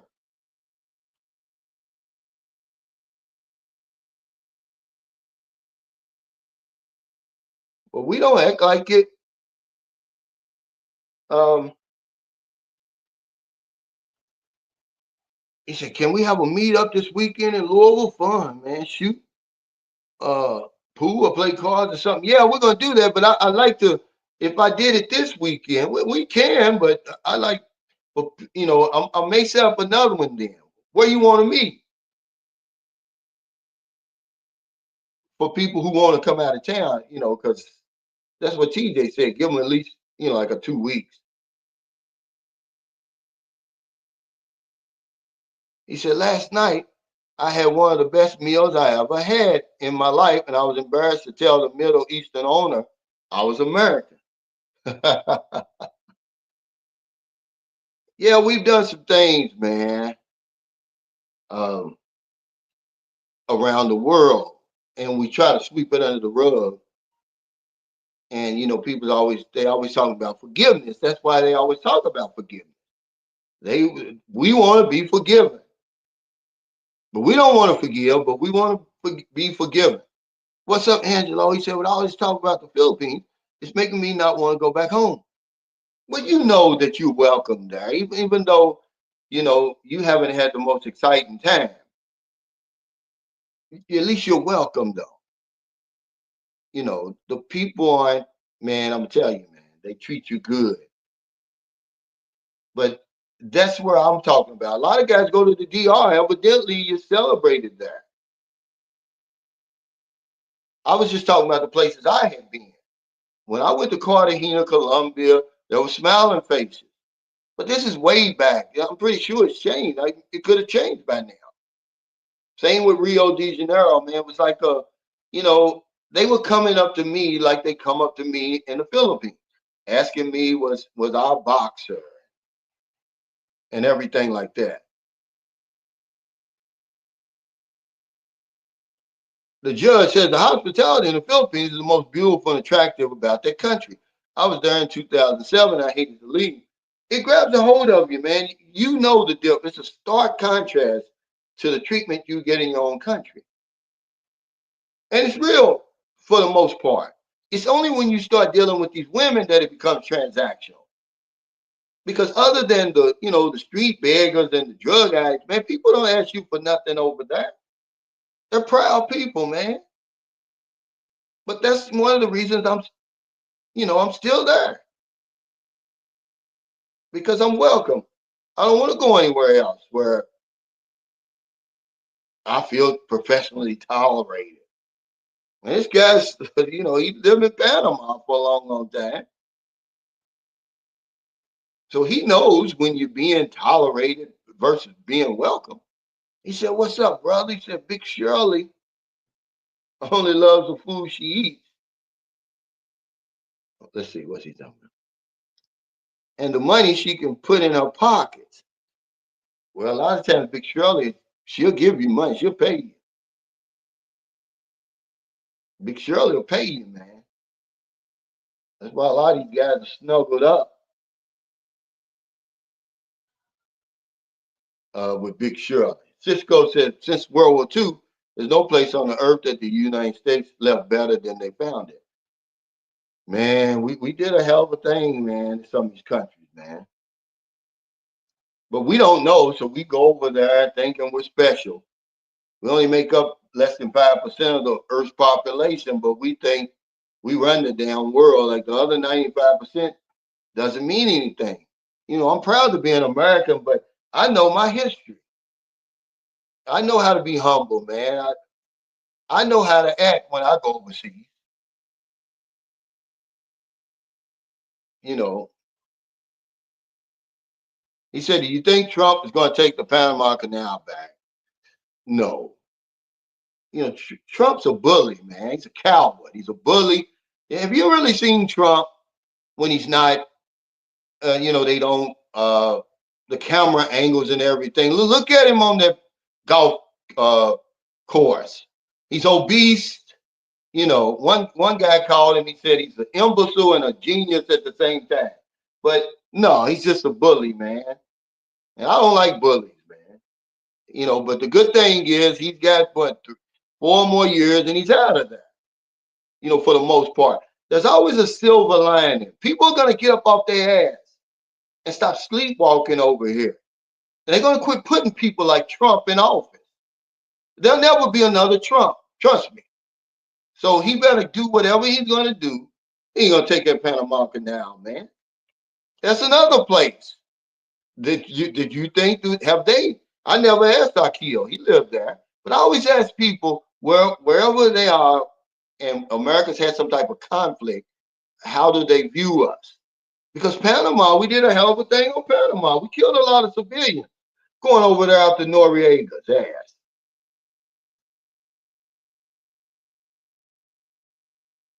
He said, Elliot Eastman, rest in peace. Not sure what exactly happened, but it can be dangerous at all corners. Well, no one really knows, but the people that they arrested, it had a lot to do with the woman he was with. He's down there in a Muslim, region, which has nothing to do with uh, the religion, but he was an outsider, basically. And he was dealing with a woman who had an ex. And I had a friend who went in one of those autonomous regions and said, Cal, they don't like when men from the outside come in there and start dealing with their women. That's one less woman for them. I guarantee you was some jealousy behind that. I lived in Zamboanga City on and off for 10 years. It was a whole lot more dangerous than where he was living. If people wasn't watching his YouTube channel, he didn't have nothing. That boy was poor. He was struggling down there where he was. You know, and the bad guys don't tell you that they're going to get you. They just get you. He was warned because I believe it had something to do with that jealousy thing with that woman, man. He's a white guy, comes down there. You know how some women go crazy over white men down in the Philippines. Now you got this jealous ex over there who wants the woman back. And Elliot Eastman, I think he converted to Islam so he could marry the woman because you can't marry a woman in a Muslim until you convert to Islam. And I believe they thought he was, disrespecting their religion and their culture. That's just my opinion. I don't really know. The story never really came out. But he wasn't kidnapped. They killed him the first damn night. Like I tell you, the bad guys do not tell you that they come in. Okay. And where he was, yeah, it was a little remote place, but Zamboanga was a whole lot more dangerous than where he was. And he was like 40 minutes from Zamboanga. Okay. But what saved me was, it's all these people around, all these witnesses. But Zamboanga was the scene of a siege in 2013, where the bad guys came over from Swaziland and all those places, man, and fought the government forces, man. 200 houses burned, and so many people killed. I mean, the whole city was in an uproar. I was living there. Nothing like where he was. You got to keep a low profile, man. You got to respect people and their culture. That's one of those instances where we go over there with our chest poked out. If somebody in St. Carlos City told me, man, look, there's some people around here, they don't like you, I'm gone, okay? Because I know my woman would sell that house. And I know she's smart enough to sell it. And we'll go somewhere else. I'll be like, look, I'm in wherever I am. Cebu, go ahead and get that done and bring the kids. She's there. I'm not gonna sit around there, man. But that's the one of those instances of, you know, of us, I'm an American, I'm big and bad.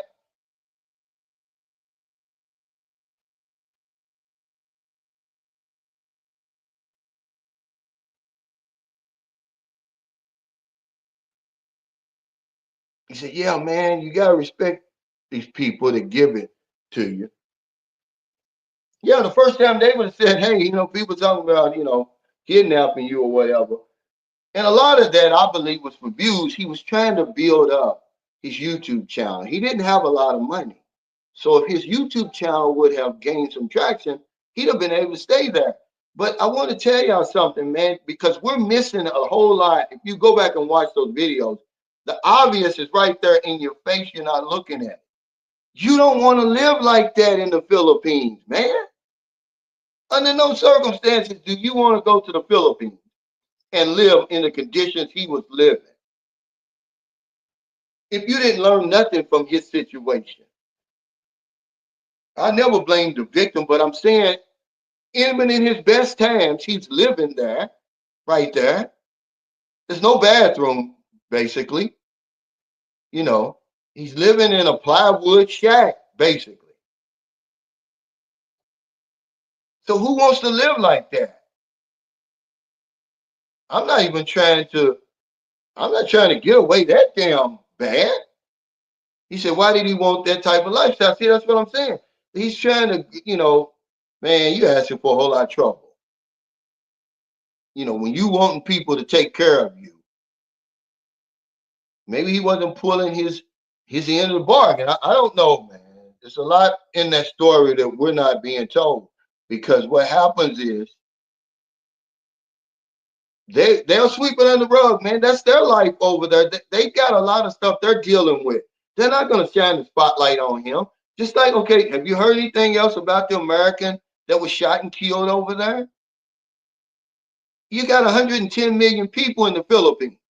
Do you think just because that's an American? See, we're entitled like that.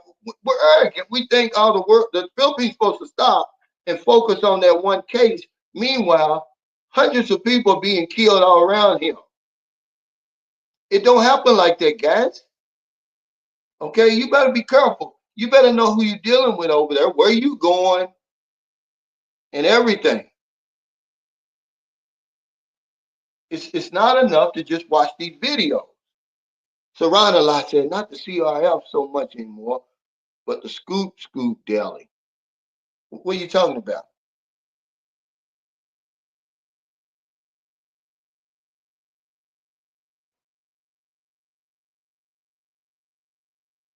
Yeah. He said, damn, he converted and they still whacked him. Well, because they thought he was disrespecting. I don't I think they questioned his sincerity. I think they said, well, he's just making fun of this. He's trying to, so he can, get the pushy. He wanted to push up in that little young girl. She was young.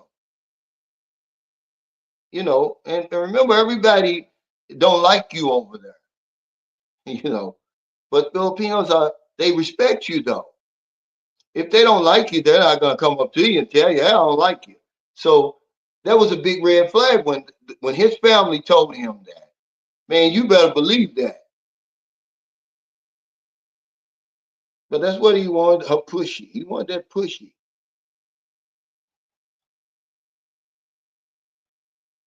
He didn't do his research.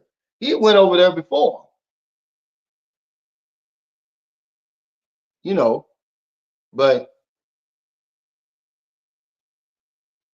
I don't think you see the young guys, they trying to get something for nothing. You see the young guys that Alex um, interviewed. This is Gen Z.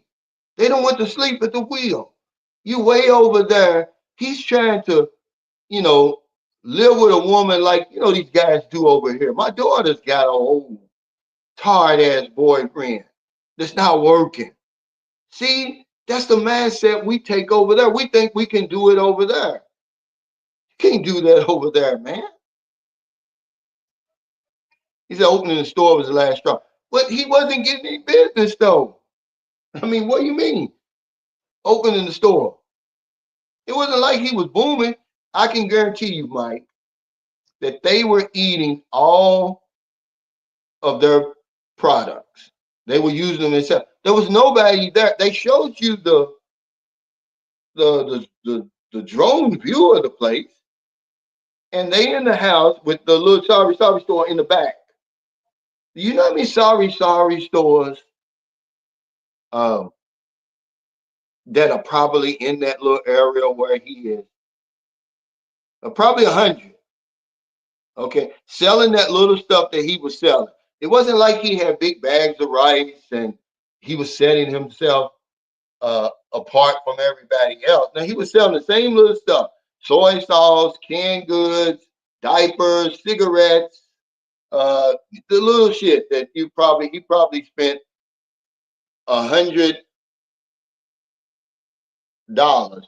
for material. He said, "Who we talking about, Cal? We talking about Elliot Eastman because they were talking about Mindanao and how the people haven't forgotten in Mindanao, and that's why we're not welcome there. There's a reason that the State Department says to reconsider. Most areas they say reconsider your travel. There is no rating there's no level 2 in Mindanao. It's 3 or 4. And Mindanao is the second largest island in the Philippines. It's vast. But there is no level 2. It's level 3, reconsider your travel there, or level 4, do not travel there. It's either one of the two in all of Mindanao. No matter, even in Davao, they'll tell you, don't go there. As safe as it is, it's a level 3. Okay? Basilan and all them places is level 4. Holo Salus, Tawi Tawi. I believe Zamboanga may be level 4 because the bad guys are there. Okay? They just aren't out in the open, but they're there. They have to be. Zamboanga is the hub of that Zamboanga Peninsula. Man, it's a lot of money in Zamboanga because all of those surrounding islands have to come to Zamboanga to do all their business. I mean, it's a lot of money in Zamboanga, man. So a lot of that stuff goes on down there. Yeah, he said looks don't pay the bills.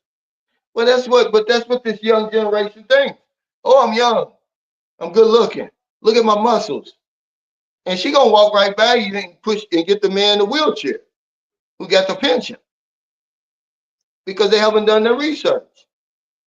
A lot of the women we're dealing with over there, they're starving. I'm sorry.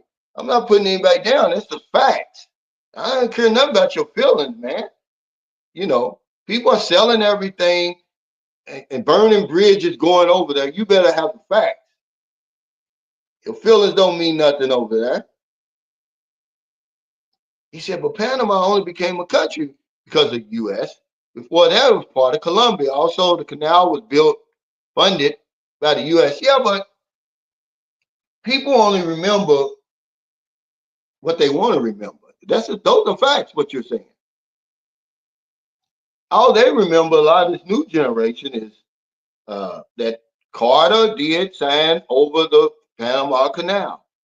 He said, oh, in 40 years or whatever it is, which back then they was like, well, 40 years, hell, we'll all be dead. Yeah, that's what you thought.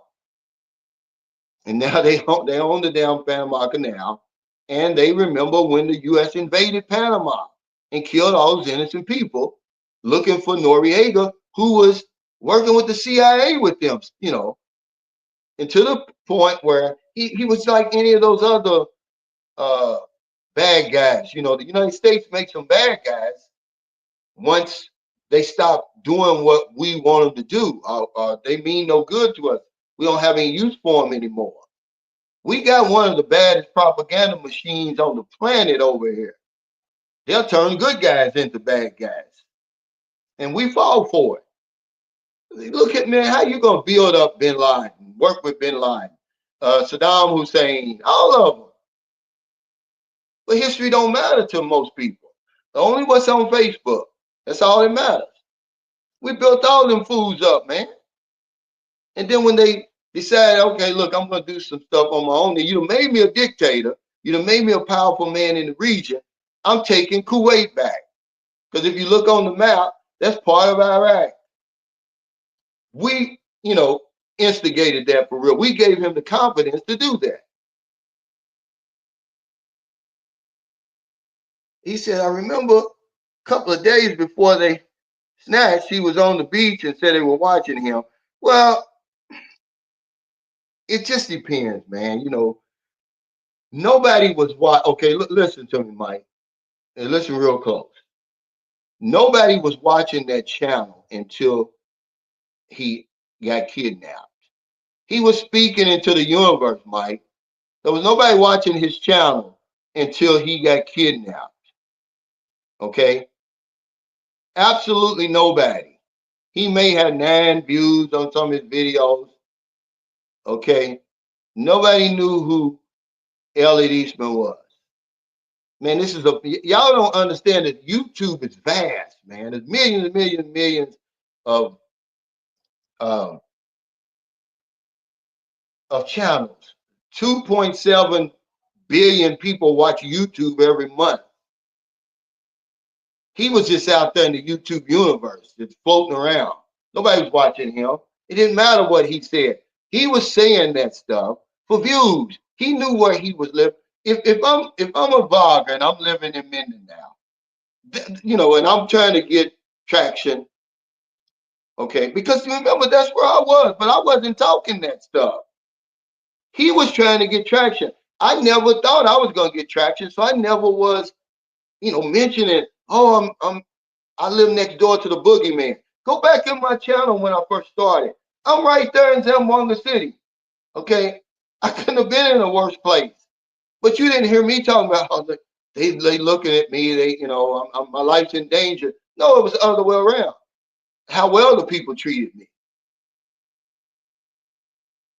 I may have made a video about the no-go zones or something like that, but I never talked about that because he was intentionally trying to get some traction so his channel could grow and he could earn some money. He wouldn't have to go back. I had no idea I'd be sitting up here with 66,000. Thank y'all, by the way. I mean that, but I had no idea. So I was just telling you about my life in the Philippines. I didn't even know the Philippines was as popular as it was. I had no clue, man. But he did. So he's telling you on every video how bad it is down there, how scary it is.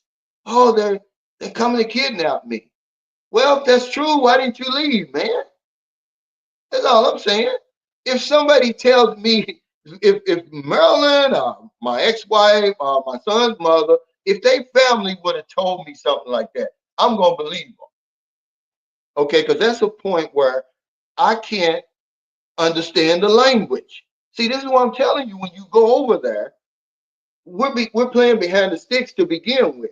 You got to be real humble, man. When you're over there, you at a grave disadvantage. You don't know who's plotting against you. because you can't understand the language. So if somebody close to you says, "Hey, man, they saying that they're gonna get you," man, you better believe that and get the hell out of there. Quit playing. Put some respect on that over there, man. But we thinking, "Oh, I'm an American. I'm tough. You know, they love me over here. They ain't gonna bother me." And the next thing you know, they done shot you and threw you overboard. It's bad what happened to him. But they warned him. The State Department warned him. They warned all of y'all, all of us. Don't go down there. But we know more. We know more. There's a guy probably watching this now. He's a friend of mine. I took him and his wife. Well, they took me out to dinner. Sorry. We went together. I didn't know they were going to pay for it, but good guy. Smart, intelligent. He's getting ready to get married to the young lady. He don't live far from Elliot Eastman. But he don't care. It's the pushy, guys. That's what got y'all, walking around like zombies. That young girl done put it on him. He ain't hearing nothing the State Department saying. This guy lives a stone's throw from Elliot Eastman. That don't mean nothing to him. Oh, that's his bad luck. You can't tell y'all nothing.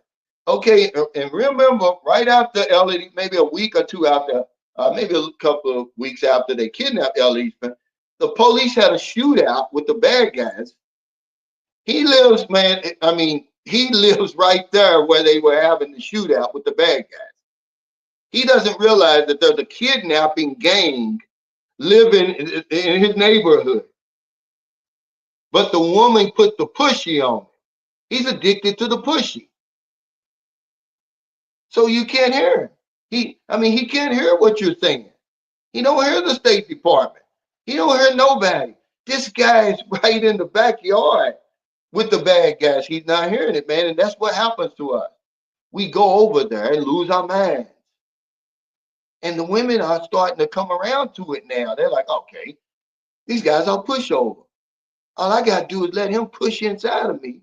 And, he's going to lose his mind. I'm going to have control over him, his finances, and everything. And that's what happened, man. I've had friends go over there, and they basically been kidnapped.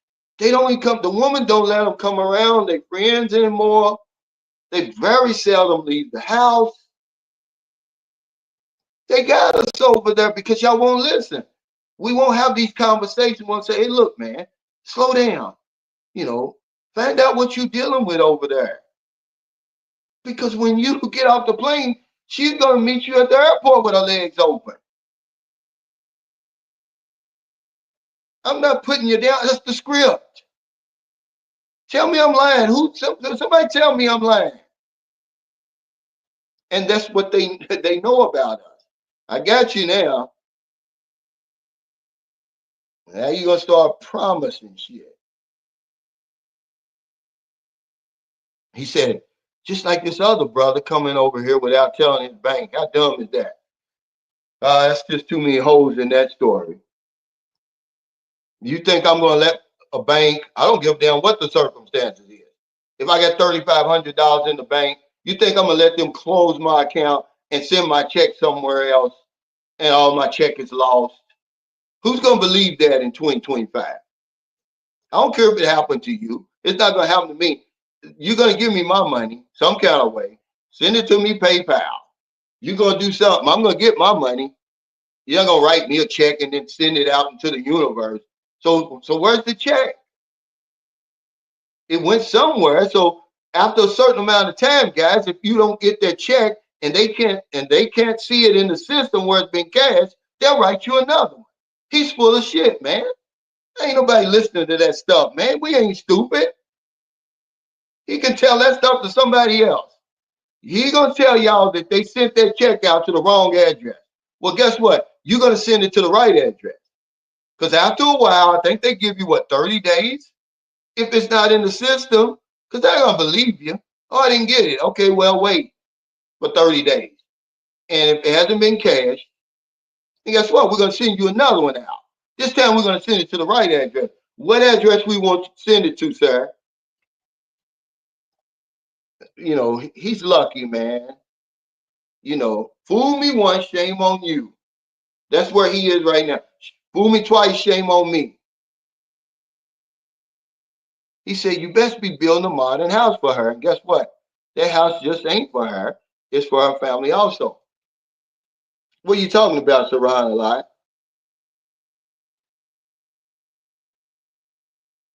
He said, oh, I see.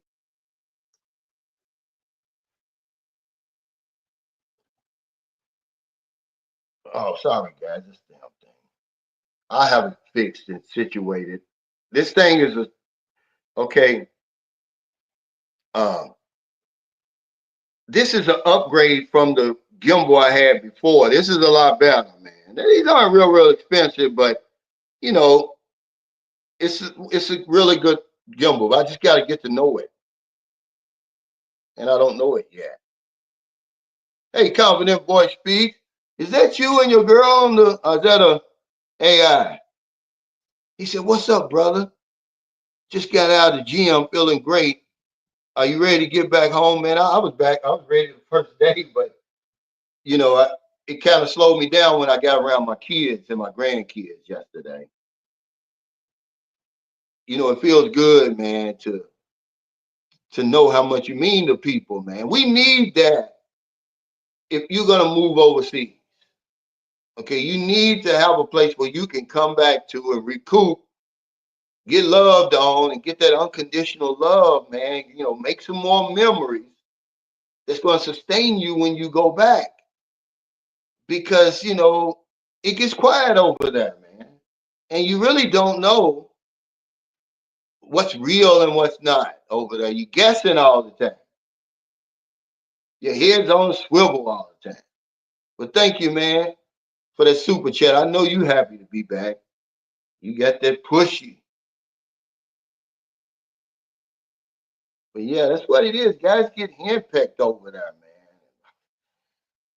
You don't see them no more. And then the ones who have YouTube channels, they so cringy, man. It's like they never had a woman before. They done lost their damn mind. Just parading the women around. Look at what I got. My Filipina, they call them. Hey, ML. Thanks for that. He said, ML. He said, like, subscribe, donate, join the membership. He said, Whoops, got to go out and put in my few minutes of work. Hey, thanks for stopping by, love. LaShawn. He's on the hamster wheel.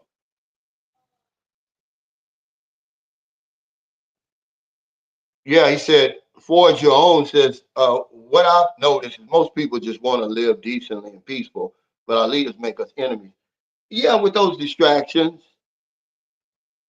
all this nationalistic stuff that's taking over the world,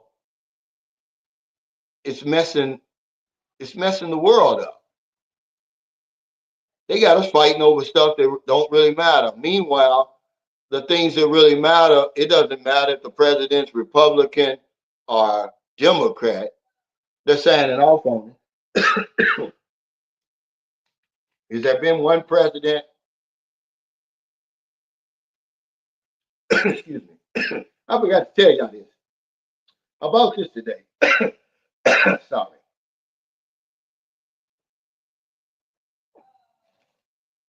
Hold up. Hold on.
Hey, sorry, guys. My damn throat was so dry. What I meant to tell y'all was I bought this today at the little, you know, Iraqi store down the street. 180, I mean, $1.89. So that's about uh 120 pesos, which is crazy. When I'm used to spending this right here is 20. Well, this isn't 20 pesos. A liter is 25 pesos.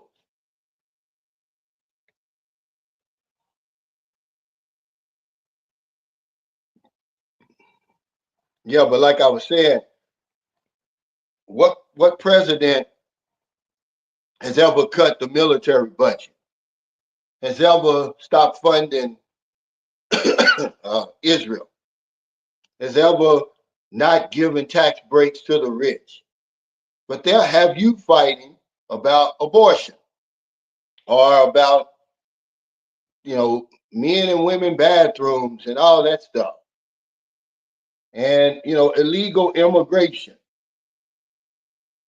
You said, Cal's your daughter doing better now. Absolutely. I saw her. She's the one with the hat on.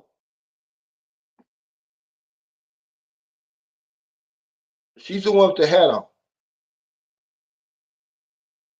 in the picture. What's up, JW? He said, Cal, make all the family videos and memory you can. Thanks for that super chat. I am. I took those pictures for a reason.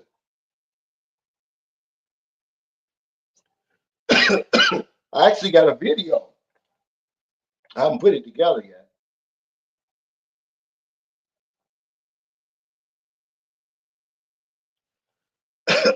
Thank you. He said, I feel you, man. My mom, dad, and sisters took care of me, showed me real unconditional love. I didn't have to pay for anything.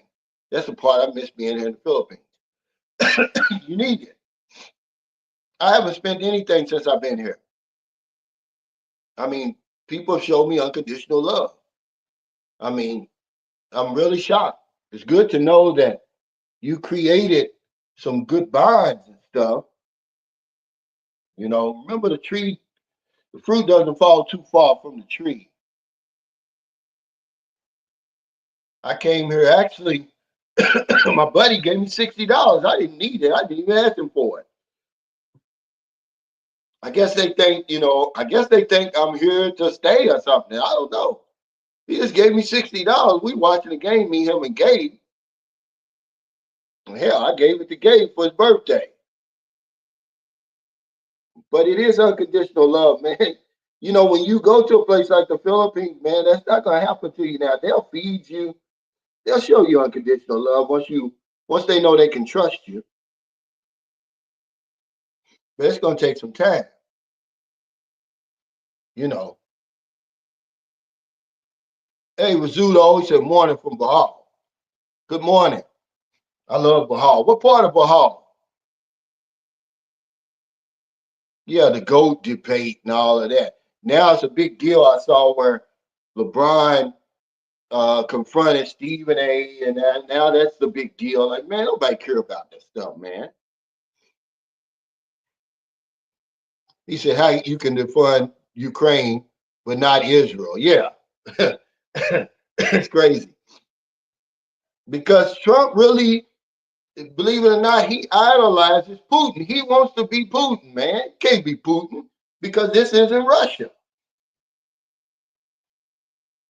Yeah, he said, yeah, Cal, damn. He said, that's what this blue jug at 20 gallons for 20 pesos. Yeah, we pay, I pay 25. Well, they raised the prices, 30 pesos now. But hell, you get, what is that? Is that 10 liters? How many liters is that? Blue jug. A lot of sheep over there. He said they have them cheap at Walmart. Yeah, I'm sure they do. But I'm just telling you, these little Iraqi stores, they're going to rob you. They're going to rape you, man. They selling everything in there. Crack pipes, They got all kind of stuff in there, shit I can't even pronounce. I'm like, what is this? I mean, they all in displays, so you know it's illegal. Whenever they got the shit in displays where you can't get to it, it's something that we're using, it's something that's going to help us get higher, faster, or something. They have all that crazy stuff at them stores. He said, maybe you could use a piece of wood that looks like a gun. Oh, he's in Paint. Wow, wow. My favorite place. I think Michael Beecher Life is in Tagbiloran now. He was living by the beach. He loves Bahal. But I'm telling y'all, if somebody threatens you, man, and the family tells you about it, you're not welcome. Get the hell away from there.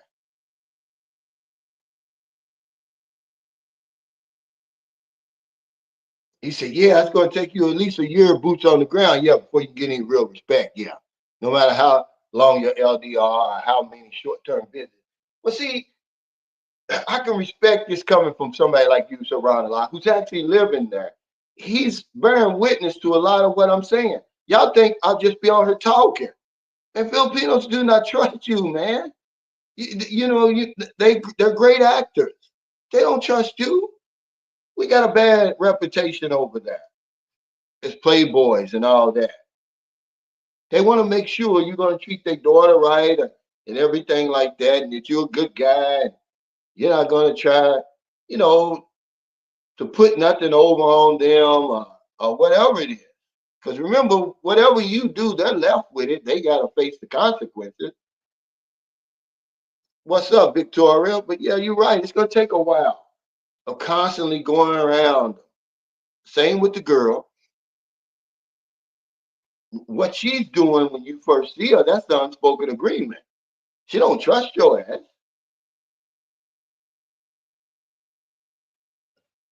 You think because she let you push off into her, oh, she must love me. She really likes me. No, that's part of the agreement. She's hoping and praying that you're gonna be the right guy for her. That's one thing I can honestly say. The typical Filipino, she only wants one man. Okay, this is so stupid, man. This thing's supposed to lock right here. It'll lock when I don't need it to lock. What's up, Sam? This guy right here. Now he came to my meet and greet in Angeles City. This guy, I believe you were 70 at the time. So what are you, 72 now? He's probably in as good a shape as anybody that I've seen in the Philippines of any age. This guy has a mad routine and he's consistent. I mean, he's worse than Maryland. He's consistent. It's become like a obsession with him, man. He said some of the biggest haters are your own people.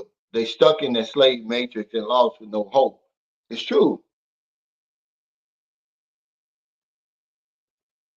Or, the people that be, watching your channel and stuff like that, they don't realize that if they do the same work you did, if they put in the work, they're probably going to get the same results. I remember I was listening to this doctor speak. He had a PhD. He said, I'm no smarter than anybody in this room. He said, if you take the same college courses I took and you pass them all, he said, then you'll get your PhD. What's the same with anything else you see somebody doing? You put in the work that they put in. But remember when that old Gen Z, they want something for nothing. They get mad at you for winning. They call people, because if somebody wants to support your channel, they'll say, oh, he's eBay. Well, they make up words, they make up stuff to put you down. Because they can't, they want to do what you're doing, but they can't do it. So they want to discredit you.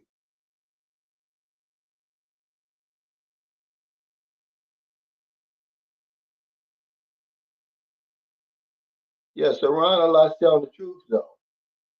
It's going to take a little while. He said they have so many different channels on YouTube about the Philippines already. One time, yeah, and we can use them all for real. You can learn something from all of them, but it's not. It's more than what we can even imagine. Okay, the last time I looked, which I don't look all the time, they had a list. I was rated 10,000.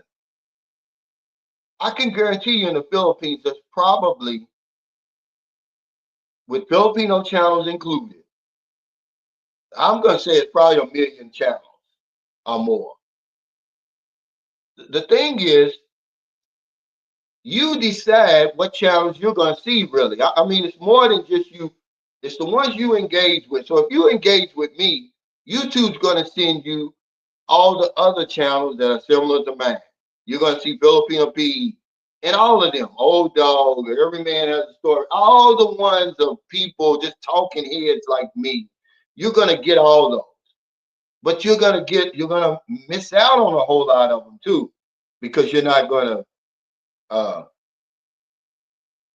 they're not similar to my channel or the channels you're used to watching. It's all, we're all being tracked now, these cookies and stuff. So if I watch, I don't care what kind of, if you don't believe me, do it. Just go and search and put anything in YouTube, any title. Just put, uh, you know, 9mm gun, right? Now, after you watch that video, it's gonna be all kind of 9mm guns in your feed. What's Harry Shoulders talking about? Harry Shoulders has got Harry Shoulders is in a bad accident, and he's got a GoFundMe page. But I told him, I said, well, I want you to come on here and talk to the people and tell them your story. I can't, I can't tell them.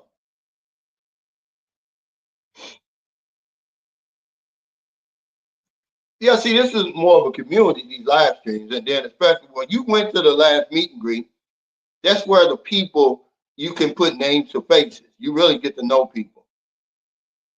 So I'm trying to see what Harvey Shoulders is talking about. He said, I'm not even as good once as I ever was, yet alone 3 times a day.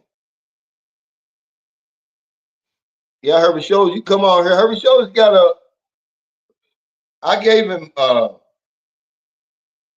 donated $15 to his cause. He said, facts, Cal, jealousy is as cruel as the grave.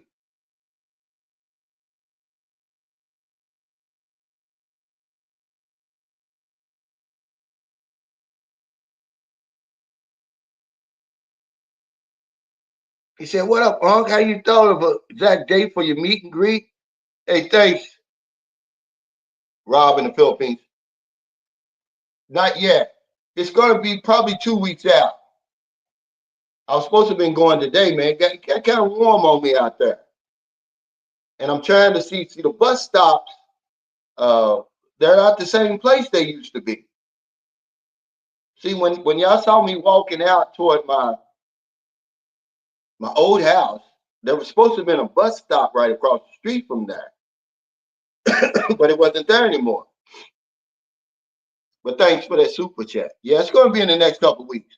Now I'm starting. I'm starting again either tomorrow because I think I got another big red in there. But I don't know. It's going to be tough over here.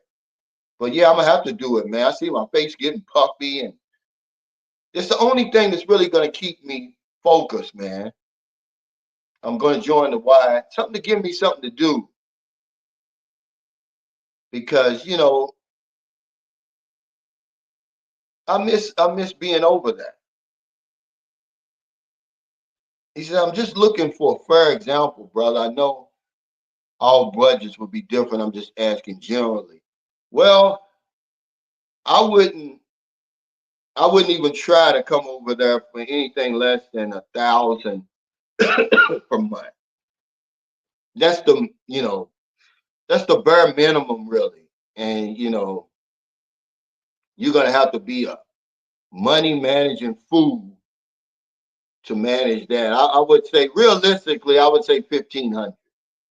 You can do it because you're not gonna be single for your own. See, that's the thing. If you were single, okay, you could do it, but you're gonna have a woman.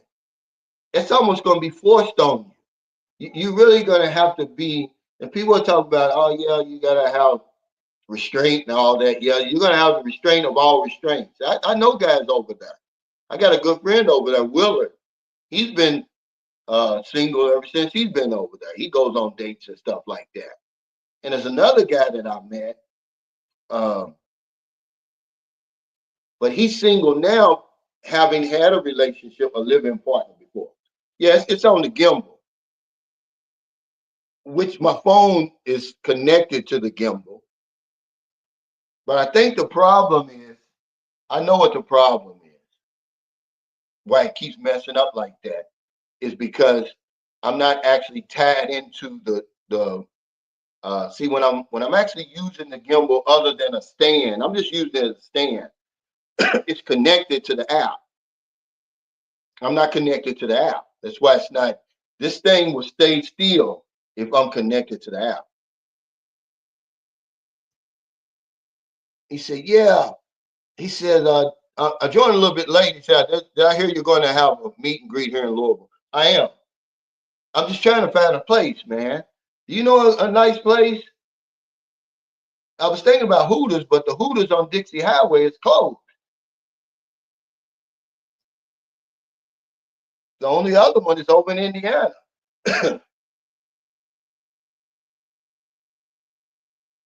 He said, the only budget I have is for my house. I don't keep track of anything else.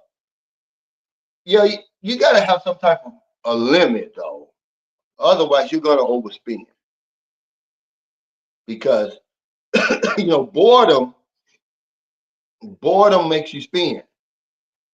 You want to go to another nice beach or another nice city or whatever it is. If you get a routine, if you join like the gym or something like that, you're not going to spend as much money. But if you just sit around and just look at her all day, you're going to spend money. You're going to buy a motorcycle and all that kind of stuff. You're going to buy a big screen TV. You're going to do all that stupid stuff. But if you got a routine, if you working out, if you reading, you got a garden, you got something that's going to get you out of that house because that's one good thing about living in the tropics. You outside every day. See, when I first got here, my first couple of days, I couldn't go outside. It was too cold. But the weather's warming up now. It's supposed to go up to 72 on Tuesday. Excuse me.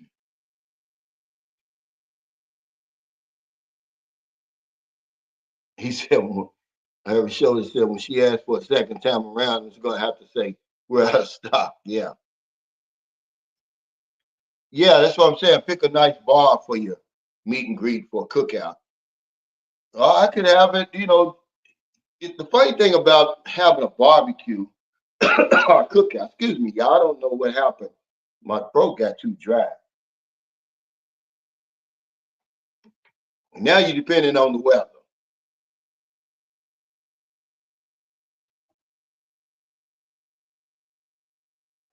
He said, but Cal, you're different, brother. You're real, bro. I can really relate to you. Your story still makes sense to me after 4.5 years of your transparency. Well, I appreciate that, man, because the one thing I knew, once I started gaining some traction, I said, man, I can't be selling dreams. I just got to show people I'm living the dream because I knew the Philippines eventually was going to open up. And if you're not going to tell the truth, people are going to see right through you anyway. These aren't stupid people that watch my channel, especially on these live streams.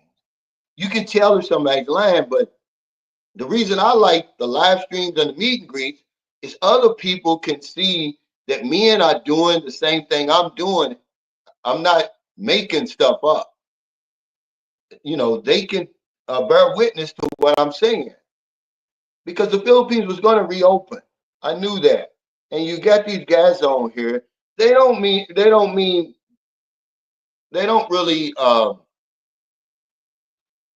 mean to lie, but they're trying to gain traction. They're trying to get views. So they want to talk about the sugary stuff that they know is going to get your attention.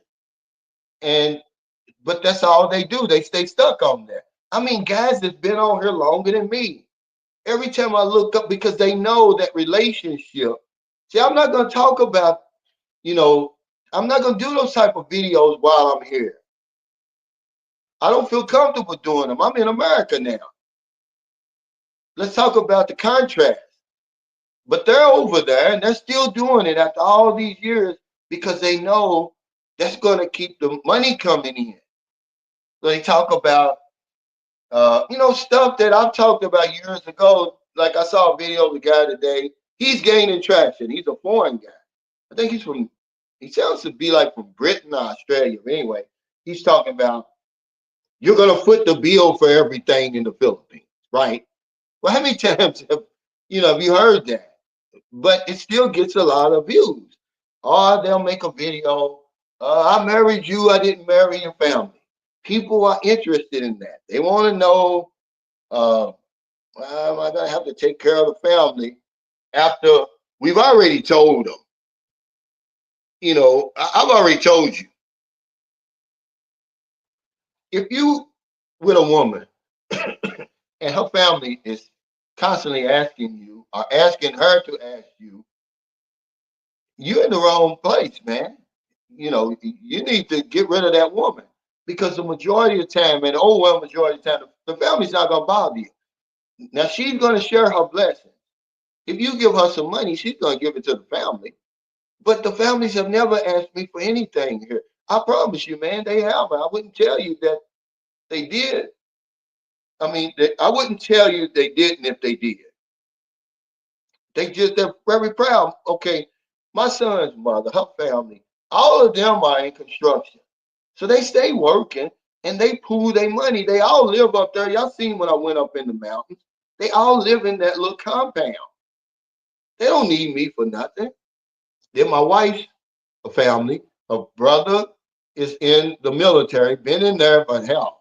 I'm going to say, let's see, I met her in 2010. So that's 15 years ago. I'm going to say he's been in there almost 20 years. Okay. Then her two sisters, they're married to seamen. They go all around the world. They get good money. You know, for Filipinos, they're getting, 40, 50,000 pesos a month. So if you with a woman, you got to understand, you got to vet the woman and vet her family. If you go into a place where nobody's working, then, you're going to expect that kind of stuff going on. Okay. But if I'm constantly telling somebody no all the time, because that's the big thing, they tell y'all just say no over there, then you're in the wrong situation. Okay, you got to carry that message to a woman like, look, here's what we're going to do. We're going to be responsible, because I got X amount of dollars I'm spending. Don't go over that. And then after a while, once when y'all start trusting each other and she sees you going to be there, she's not gonna be unreasonable, man. When you got a woman that's asking you for unreasonable shit, you got to get rid of them, man. I'm not buying an iPhone 16 Max or whatever it is. I'm sorry. Hey, Ford your own. Thanks for that super chat. He said, I just need a decently modern city at a fair price. I'll make it happen after that. Yeah, well, if you're gonna come in, I would say I wouldn't. I would move either in the central Visayas region. I would move in the Visayas region like Cebu, Bacolod, Iloilo, Dumaguete. like that, because the cost of living is going to be a lot less than if you're in Manila, in Metro Manila, and Quezon City, Cavite, Angeles City, like that. He said, Calvin, is Harry okay? Yeah, he had an accident a long time ago. And I was reading his GoFundMe. It's just basically he's trying to get some help uh, in retirement. He's just telling the story, but I'm not gonna put it. I told him to come on here and tell y'all the story before I will post it or ask for help. If he don't want to help himself, because I can't tell his story.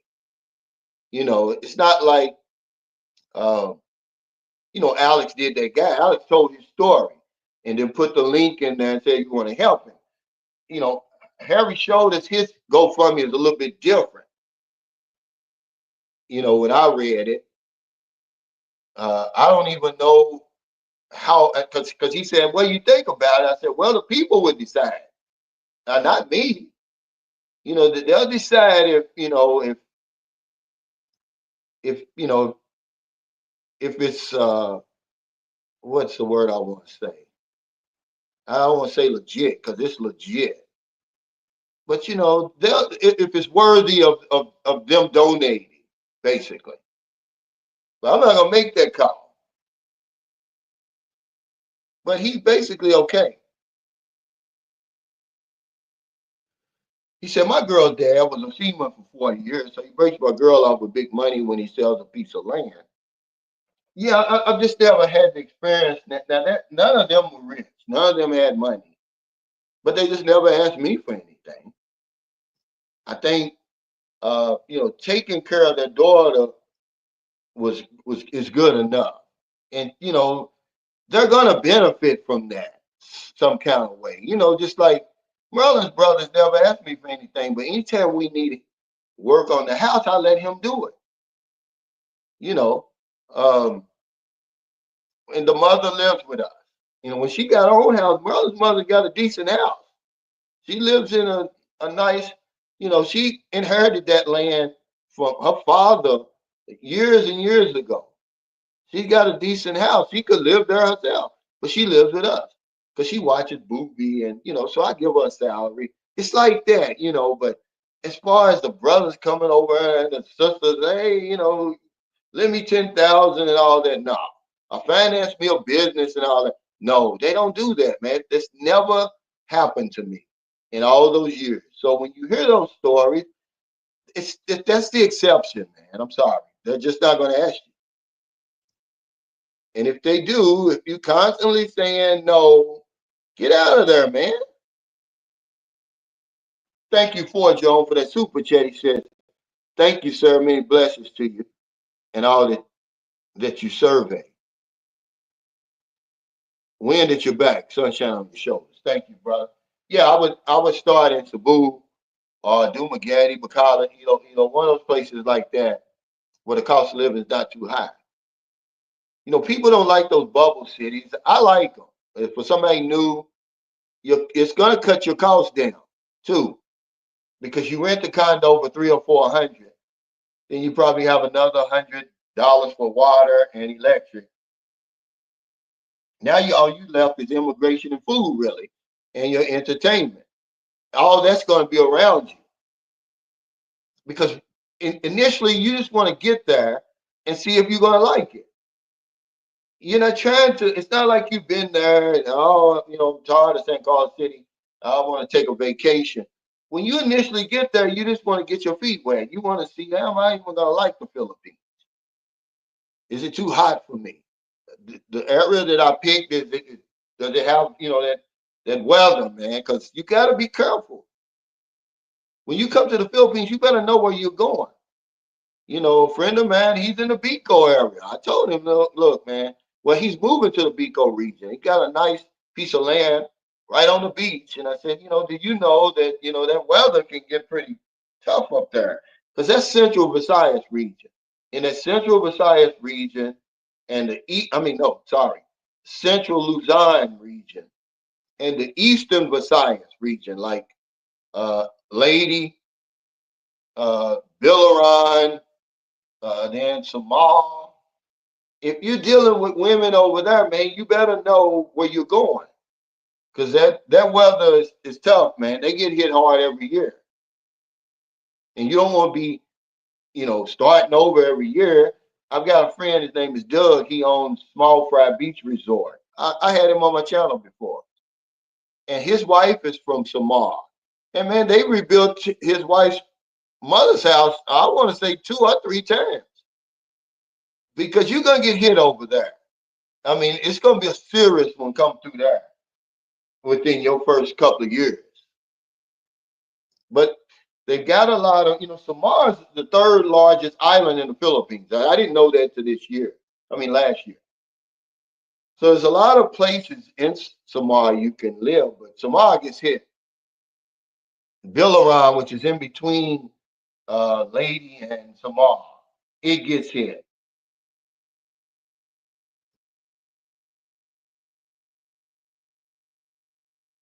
He said, yeah, that might be true for me as well. Maybe they asked her, but she said no and doesn't tell me. If they do ask her, it's going to be reasonable, man. They're not, most of the women that we deal with over there, they're the breadwinners already. They're like the leaders of their family. Every woman that I've had a relationship with over there is the breadwinner. She's the leader of their family. And most of the okay, my wife she was the eldest. Maryland's not even the eldest. Maryland is, let's see, one, two, three. She's 3 out of 6. But she's the leader of the family. Same with my son's mother. She's not the oldest. She's like the third. But they're the leaders. That's why they dealing with you. Okay? The typical Filipino's not dealing with us. They don't have the confidence and all of that. They're not willing to take the risk of dealing with a foreigner, man. It's not something that is, I'm gonna tell you something. Believe it or not. You think it's typical because you see it on YouTube all the time, but it's really not.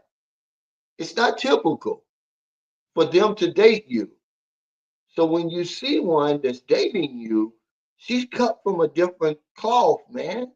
I'm telling you guys, you can look at any, especially the YouTubers, they're different than the typical Filipino. They're gonna take the risk. They're gonna take one for the family, basically. But they're not gonna disrespect her. They're not gonna disrespect her because if they don't respect your woman, you're gonna get all those requests and stuff like that. So if they running over her before you met her, guess what? When you meet her, they're gonna run over. They're gonna try to take advantage of her. He said, facts. That's right. Man is actually the second breadwinner. Fact. Yeah, that's just how it is. Those are the ones who can speak the better English. They confident enough to deal with a foreigner. A lot of women they want to deal with you, but they're too bashful. My English is not good enough and everything like that. So they shy away. They may make a profile and then never uh, check the messages and stuff. They get scared. The women you're getting is not the typical Filipino. I'm sorry, they're not.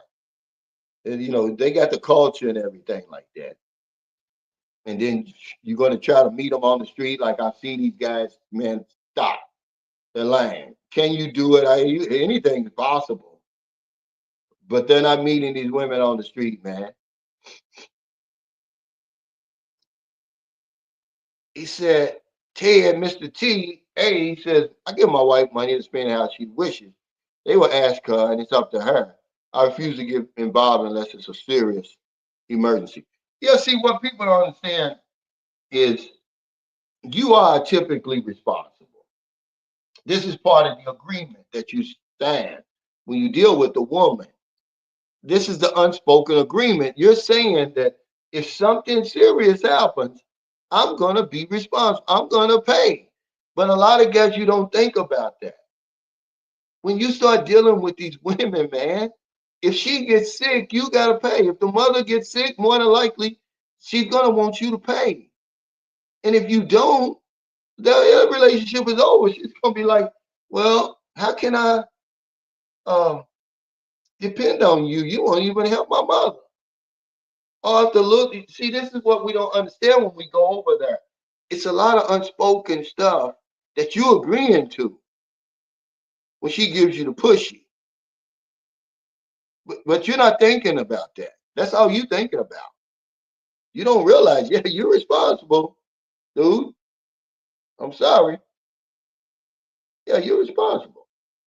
Hey, Doubtful Genius, thanks for that super sticker. You're responsible. Y'all don't realize it though.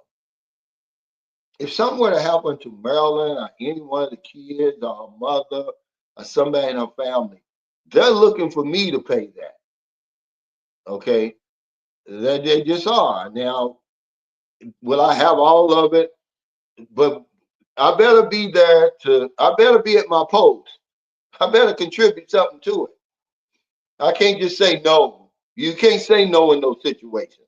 So when those guys say, "I'll just say no," okay, but just know that you agreeing to that when you go over there fooling with them women. If any emergency pops up, it's on you to handle that, guys. Okay, don't say I didn't tell you.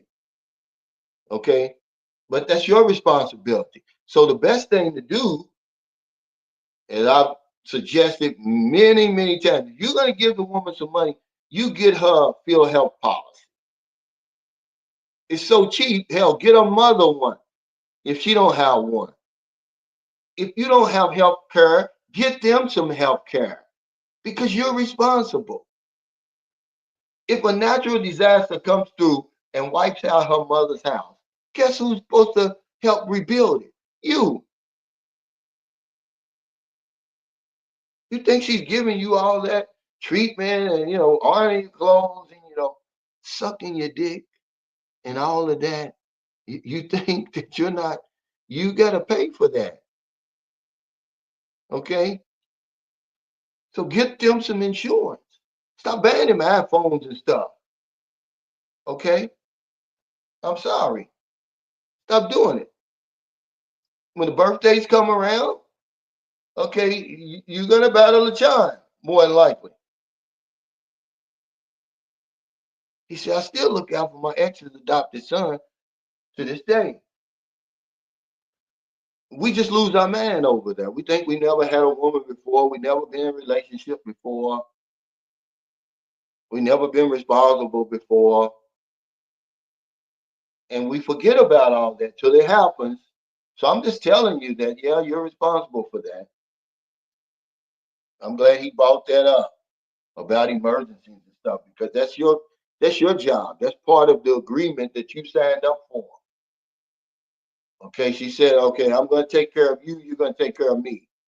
So if my mother gets sick, you got to pay that bill, or some of it, much as you can. Hey, Antonio, he says, so I'm coming to the Philippines for the first time. How much should I bring for a whole month? Okay, I'll probably stay in Manila for 3 days and go straight down to the province and live comfortably. Well, let me tell you about.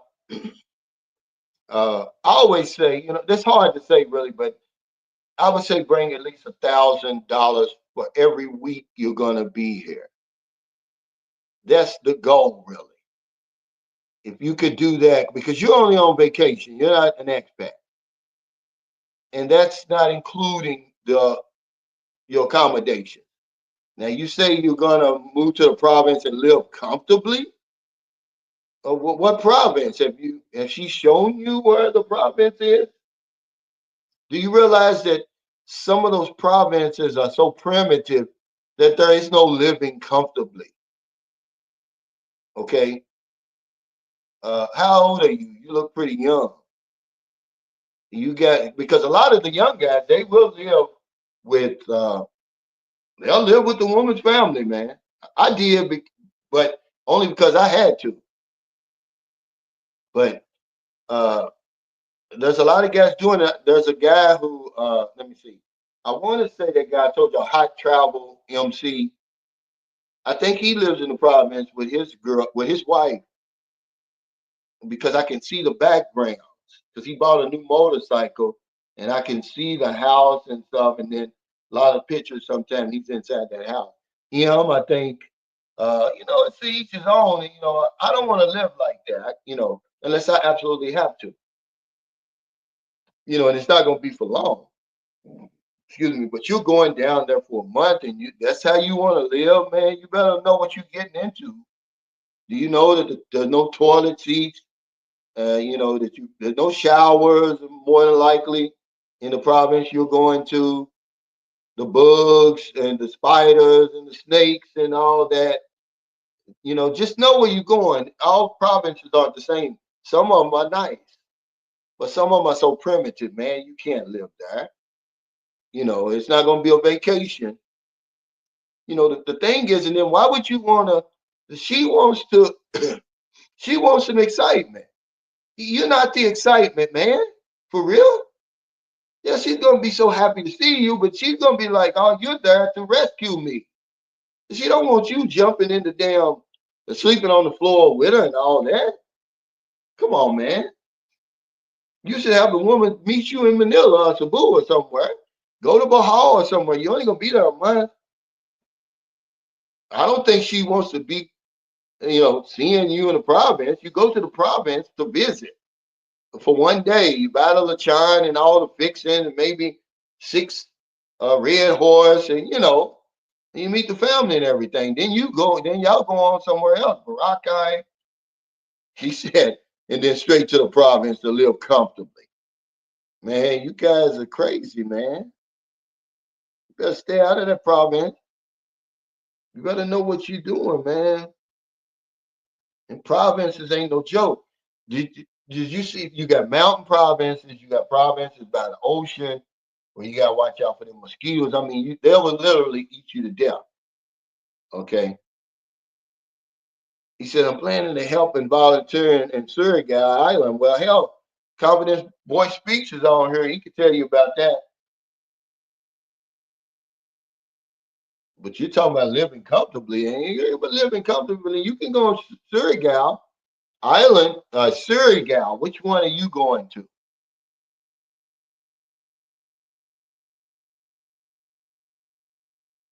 He said, flies flying everywhere, roosters growing all the time. Welcome to the province. Yeah. Oh man, you better know what you're doing. You're gonna be in big trouble, dude. You see, I used to go up in the mountains to visit my son, man. I've never stayed all night there. Okay. I could not stay all night. Even when the mother built them that nice house up there. Uh-uh. I couldn't do it because there's no street lights and none of that. There's no signal up there. Okay. Uh,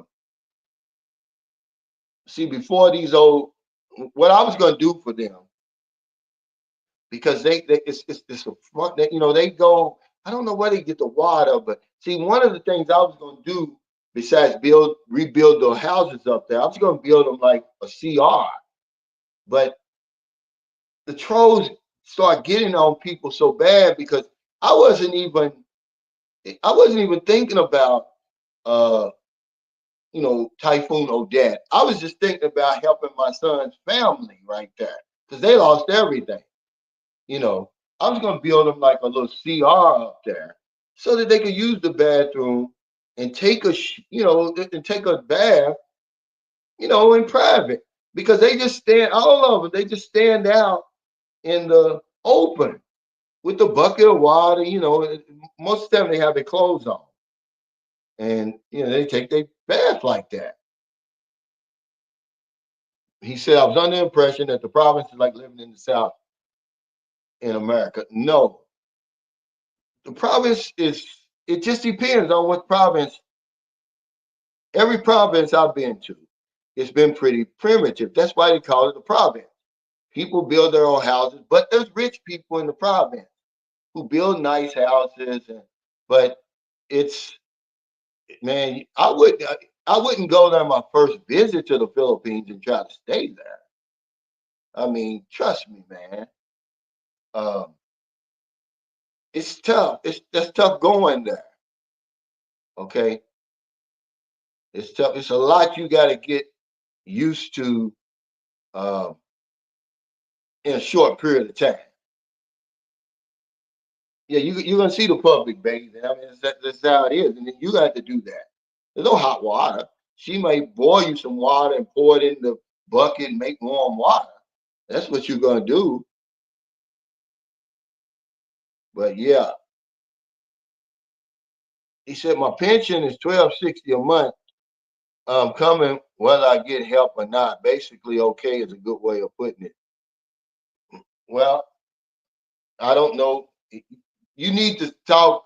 You need to come on here and explain to people what your GoFundMe is about, and they'll make up their minds or not whether they want to support it. And they're going to see that you're getting 1260 a month.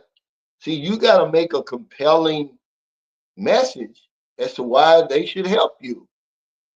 If you're already earning 1260 a month, they're gonna be like, well, why should I give you uh anything but the GoFundMe? See, so that would be your job. Yeah. Now the Pollock City is not too bad, but I would say 1,000 a week,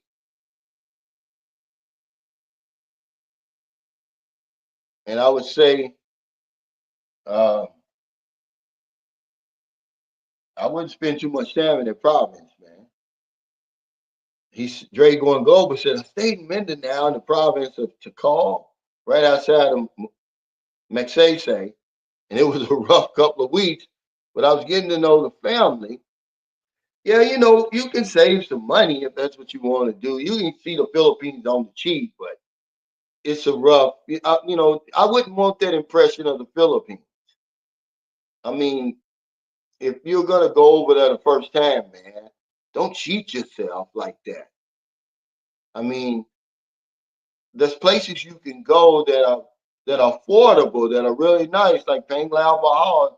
It's really you can really if you go on Airbnb. There's an Airbnb that I stayed in there. It was only like $12 a night. They had a swimming pool and everything, and you stood within walking distance of the beach. Me and Merlin stayed in one. It was $20 a night within walking distance of the beach. But sure beat the damn province. I know that you hear people talking about the province. Is there a channel that where somebody's actually living in the province and really showing you what it's like? I think there's a Swedish woman. She's married to a Filipino. I can't think of her their channel. It's a good little channel because she's humble. She tries all the stuff. She takes the shower outside, and she shows you what it's really like there. Have you ever felt that cold water, man? I mean, it's cold in the province, man. There's no hot water, dude.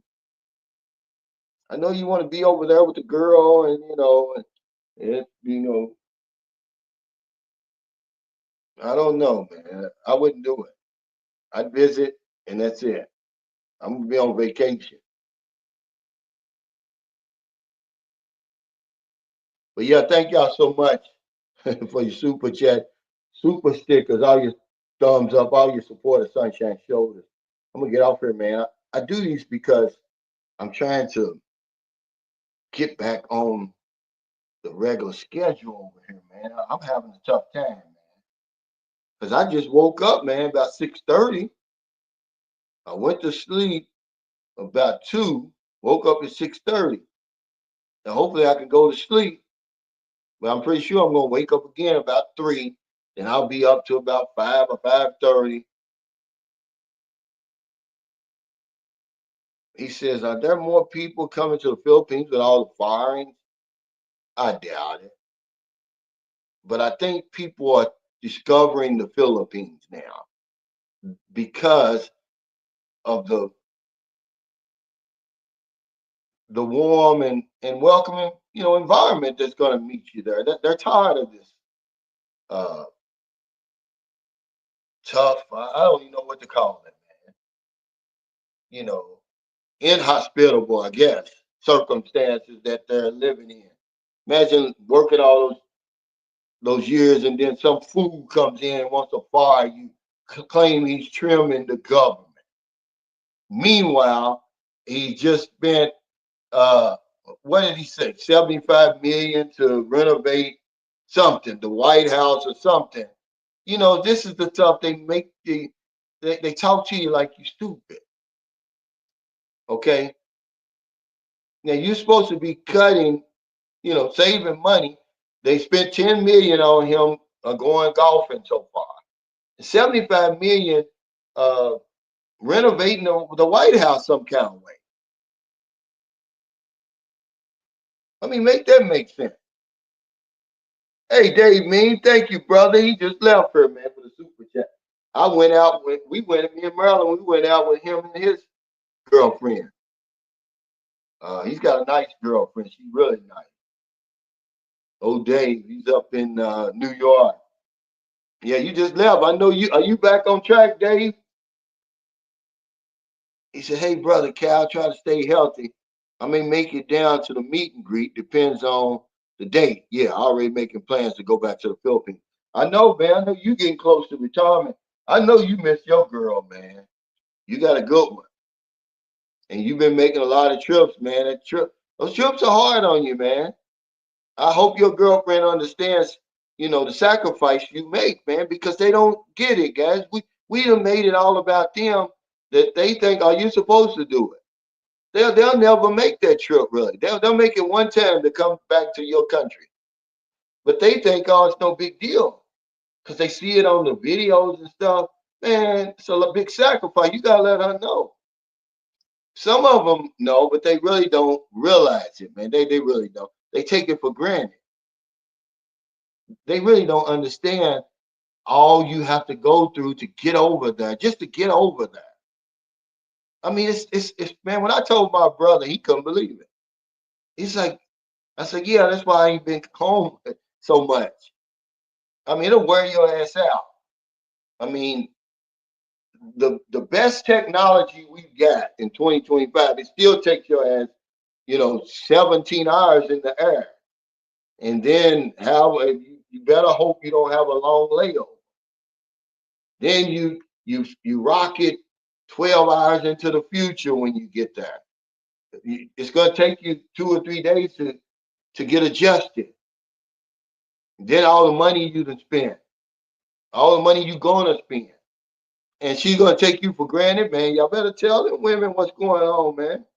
That's your responsibility. You'll be talking to her right now and letting her know, look, lady, you see, how much it costs to get over there? You know all I'm going through to get to see you? You better not be acting stupid over here. But thanks, Dave. I appreciate you, man. But yeah, I'm gonna let you know. Y'all take care, man. I'm gonna have a different setup next time. This gimbal's for gimbaling. I'm trying to use it as a stand.